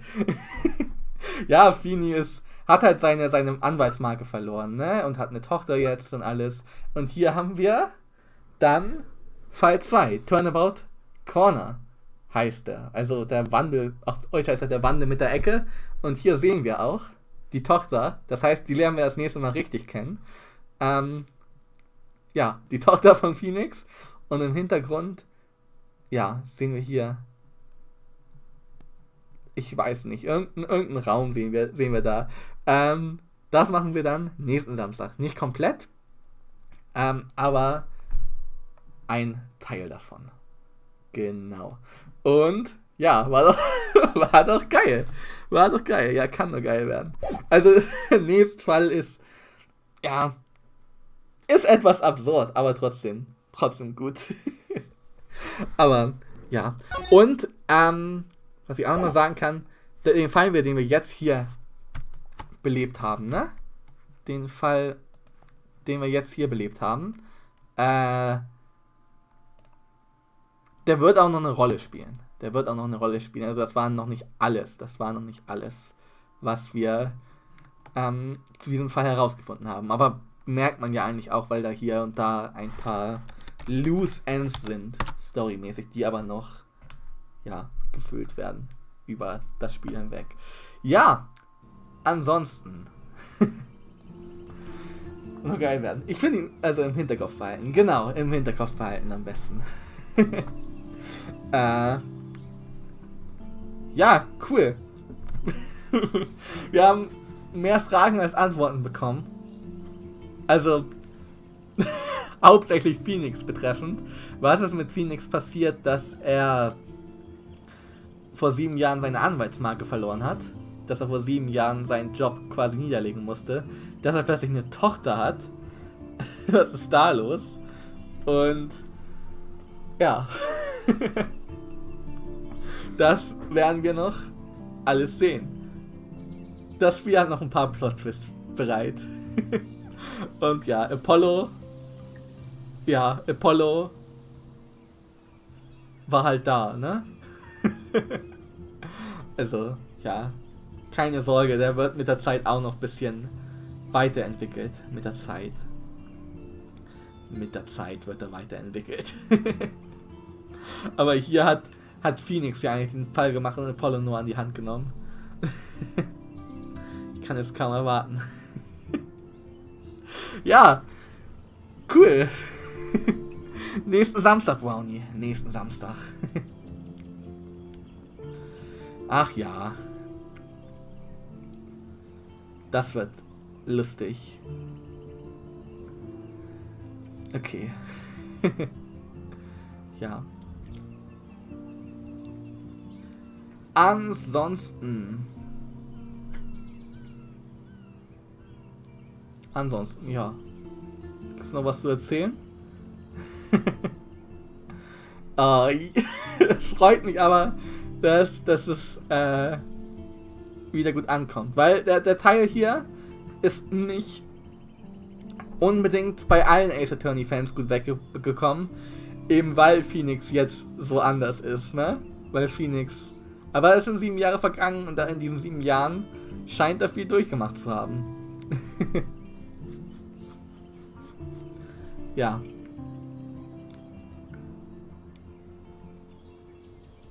Mal gucken, wie das weitergeht. Ich weiß natürlich, wie das weitergeht.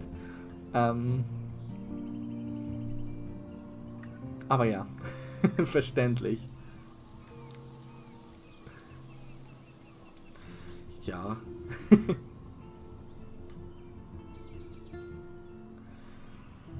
Ich freue mich. Ich freue mich, wenn es nächste Woche weitergeht. Aber es ist noch so viel dazwischen. Veränderungen schreckt viele ab. Das stimmt. Das stimmt.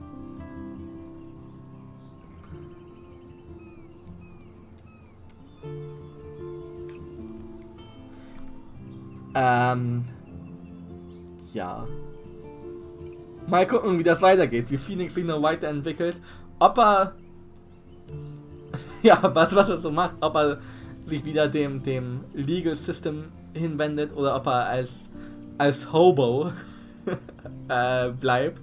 Als Landstreicher quasi in sein... Als Pokerspieler Strich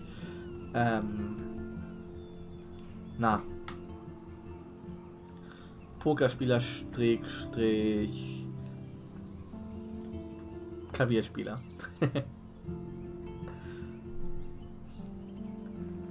Ja. Und Winston Payne hat noch mehr Haare verloren. Seine Frisur war ja episch.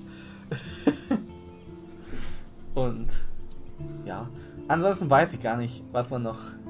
Was ich noch groß erzählen kann. In 4 Wochen werde ich. Oder weniger als 4 Wochen, oder? Nee, in 4 Wochen bekomme ich die 2. Impfung. Und dann in 6 Wochen bin ich geschützt. Das ist... Hätte mir erst vor 2 Tagen erzählt, hätte ich es nicht geglaubt. Dass das so schnell geht. Und ich hoffe für jeden, dass die irgendwie einen Weg finden, dass es auch so schnell geht. Vor allem, wenn es jetzt beschlossen werden sollte, dass Geimpfte wieder mehr Rechte bekommen, was total Schwachsinn ist. Auf jeden Fall. Es soll erstmal jeder das Angebot bekommen, geimpft zu werden. Aber als ich geimpft wurde, mein Arzt hat halt erzählt, das war ein riesen Aufwand für seine Praxis, diesen Impfstoff zu bekommen. Die haben BioNTech bestellt und irgendwie 3 seiner Sprechstundenhilfen haben insgesamt 2 Tage nur daran gearbeitet, dass die Impfstoff bekommen. Das war wohl so ein bürokratisches Kuddelmuddel. Das kann man sich gar nicht vorstellen, meint er. Und dann hat er mich gepikst mit der Nadel, hat er so Pflaster drauf gemacht, meinte, ja, wir tun mal so, als ob das hier wäre, ne? Und dann, ja, meinte er noch, ja, hast du ganz tapfer gemacht, so auf Joke angelehnt. Und ja, das war dann auch schon alles. Ich musste noch nicht mal 15 Minuten da bleiben, um überwacht zu werden. Konnte gleich einfach los. Ja, das war das. Cooler Arzt, ja. Aber wir kennen uns auch schon, ja, auch schon fast 10 Jahre. Also so ist es nicht, ne? Also, ja. Da ist schon eine gewisse ärztliche Vertrautheit, würde ich sagen. Und er mag mich auch. Nicht zuletzt, glaube ich, weil ich Privatpatient bin, aber er mag mich auch. Ja.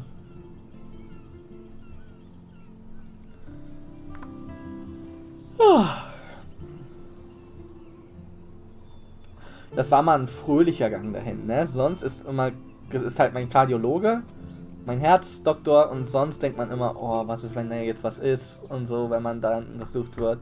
Und das war actually mal ein fröhlicher Gang dahin, weil da wusste man wird nur gepiekst und dann war es ist in Ordnung. Ja. Aber gut. Wenn du nichts haben solltest, Brownie, und nichts weiter, oder auch irgendjemand anderes, der hier noch zugucken sollte, würde ich sagen, das war's für heute. Ich werde mich gleich nochmal dran setzen. Ich habe noch ein ganz klein bisschen zu tun für meine Präsentation. Die muss morgen um 12 weggeschickt werden. Es ist nicht mal viel, um Gottes Willen, macht euch keine Sorgen. Aber noch ein ganz kleines bisschen. Mache ich gleich noch so 1-2 Stunden, damit die morgen um 12 rausgehen kann. Weil dann kriege ich nochmal Feedback dafür. Und dann halte ich die in 24, 36 Stunden gut. Montag um 10, könnt ihr an mich denken. Gleich ist Muttertag. Ja, stimmt. Gleich ist Muttertag. Umarmt eure Mütter, Leute. Feiert schön mit euren Müttern. Ja, gut. Dann würde ich sagen, machen wir Feierabend tatsächlich. Vielen Dank fürs Zuschauen, vielen Dank fürs Dabeisein. Bleibt gesund, haltet euch an die Hygieneregeln, bleibt zu Hause. Wenn ihr nicht zu Hause bleibt, haltet euch an die gegebenen Abstands- und Hygieneregeln, wie gesagt. Und ja, ciao mit V, tschö mit Ö, bis später Peter, bis später Silje, bis Dennobert, bis Danzig, Wiederschauen und reingehauen und so weiter und so fort. Wir sehen uns Mittwoch wieder. Vielleicht auch Donnerstag, wobei Donnerstag streamt André. Wahrscheinlich Mittwoch. Mittwoch streamt André zwar auch, glaube ich, aber Donnerstag ist ja der 24-Stunden-Stream. Genau. Mal gucken. mal gucken. Ciao, Kakao. Chill mit Ö. Genau. Ja, wir sehen uns auf jeden Fall die Woche wieder. Genau, ich realise gerade, dass, wenn ich den Stream jetzt ausmache, muss ich mich jetzt nochmal für einen Tag straight auf diese Präsentation fokussieren. Und danach ist Chillen angesagt. Den Monat danach mache ich nichts mehr. Okay, vielleicht noch eine Sache, noch eine Vorlesung. Aber sonst mache ich den Monat nach nichts mehr. Weil ich habe nochmal nachgefragt, diese Präsentation, die dauert 45 Minuten, soll die sein. Mal gucken, ob ich die so lange halte. Also das Source-Material, das Quellenmaterial gibt auf jeden Fall genug her, dass ich es 45 Minuten halten kann. Aber mal gucken, ob es wirklich so ist. Nicht 24-Stunden-Stream, das nennen wir jetzt Overnight-Stream. Okay, dann halt den Overnight-Stream. Jeder meiner Streams ist ja eigentlich ein Overnight-Stream, ne? Ich habe auch mal überlegt, früher zu streamen, so wie damals mal, so am Morgen oder mittags. Jetzt nicht in der Woche, aber war außerhalb der Woche. Und in der Woche vielleicht auch mal früher. Aber, ja. Worüber geht die Präsentation? Das kann ich dir einmal sagen. Die Präsentation geht über den Text von, ich weiß gerade nicht die Vornamen, aber von Eguzkiza und Kaiser. Georg Kaiser heißt, aber wie Eguzkiza heißt, weiß ich nicht mit Vornamen. Und der Titel von diesem Paper ist Post-Verbal Subjects in Romance and German. Some Notes on the Unaccusative Hypothesis. Ich glaube, das sagt dir was, ne? Ich glaube, da hast du eine Ahnung, wo genau das drüber handelt, ne? Nein. Spaß, ich glaube nicht. Es ist Linguistik. Basically. Und es würde jetzt zu lang dauern, da in Detail reinzugehen. Genau, ja, kennt man. Ja, habe ich mir gedacht. Kann ich auch vorher. Warte. Andolin Eguzkiza, genau. Andolin Eguzkiza. Höre ich jeden Tag. Ja, so als Podcast oder so nebenbei. Es ist wie es ist. Ja, wir haben jetzt schon wieder viel zu viel gelabert, dafür, dass wir uns verabschiedet haben. Ich werde jetzt nicht nochmal alles runterrattern, aber das war's dann. Viel Spaß damit und viel Glück. Dankeschön, werde ich brauchen. Ich werde wie Apollo sein vor seinem ersten Trial. I'm fine. I'm fine. I'm fine. And you are? Fine. Ah, Mr. Fine. Oh, also. What an odd name. Ja, keine Ahnung. Das ist halt for real so ein Mantra, was ich mir von Apollo so ein bisschen abgeguckt habe. Dieses I'm fine. Ne? I'm fine. Ich bin okay. Ich kann das. I'm fine. Egal was passiert. I'm fine. Mir geht's gut. Das ist... Ich finde, das kann man super gut von ihm abnehmen für so Nervositätssituationen. Aber wie das dann gelaufen ist, werde ich die Woche erzählen. Und ja, der neue Insider. I'm fine. Ja, also Brownie merkt ja, mit Apollo musst du zwei Dinge verbinden. Einmal I'm fine, den Phrase. Einmal I'm fine. Und einmal seine Chords of Steel, seine Stimmbänder aus Stahl. Das beides musst du im Hinterkopf auch behalten bei Apollo, weil das ist ein Running Gag. Der neue Insider. Genau. genau. Also ja, behalte das im Hinterkopf. Gut, jetzt ist aber wirklich Schluss. I'm fine, Chords of Steel und so. Und ja, danke fürs Zuschauen, danke fürs dabei sein. Ich sage jetzt nicht nochmal alles. Ich sage nur noch vielen Dank fürs Zuschauen, vielen Dank fürs dabei sein. Habe ich gerade schon gesagt. Ja. Ich verschwinde wie der Furz im Wind. Macht nicht mehr zu lange, Leute. Habt eine schöne Nacht und ein schönes Restwochenende.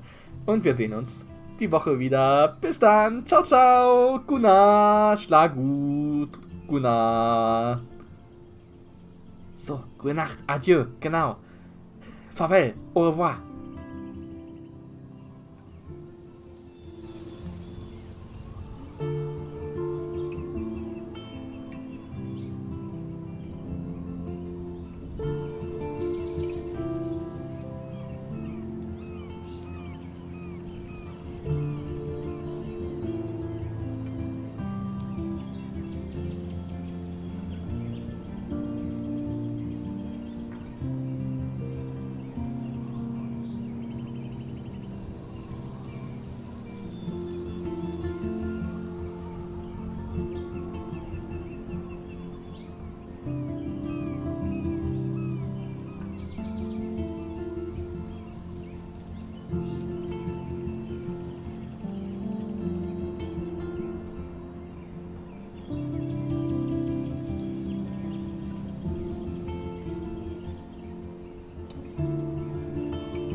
So Leute, das war's jetzt wirklich von dem Stream. Ich habe den Stream-Ausknopf gefunden. Stream beenden steht hier. Ich hoffe, ihr habt auch... ihr müsst, glaube ich, einfach auf den Home-Button drücken, wenn ihr am Handy seid. Dann geht der Stream aus. Dann könnt ihr das Handy auch weglegen. Aber ja, der Stream geht jetzt auch so aus. Genau. Danke fürs Zuschauen nochmal. Danke fürs Dabeisein. Und ja. Jetzt heißt es erstmal wieder für eine Zeit. Einspruch, Moment mal und nimm das. Beziehungsweise jetzt auf Englisch. Objection, hold it und take that. Ich hoffe, es war auf Englisch auch gut heute. Aber scheinbar ja schon. Sonst wäre da nicht so dieses... sonst wäre, glaube ich, ein paar mehr Nachfragen im Chat gekommen. Aber ja, ich wünsche euch noch eine gute Nacht. Schlaf gut, mach nicht mehr zu lange. Und ja, Guna und Tschüss.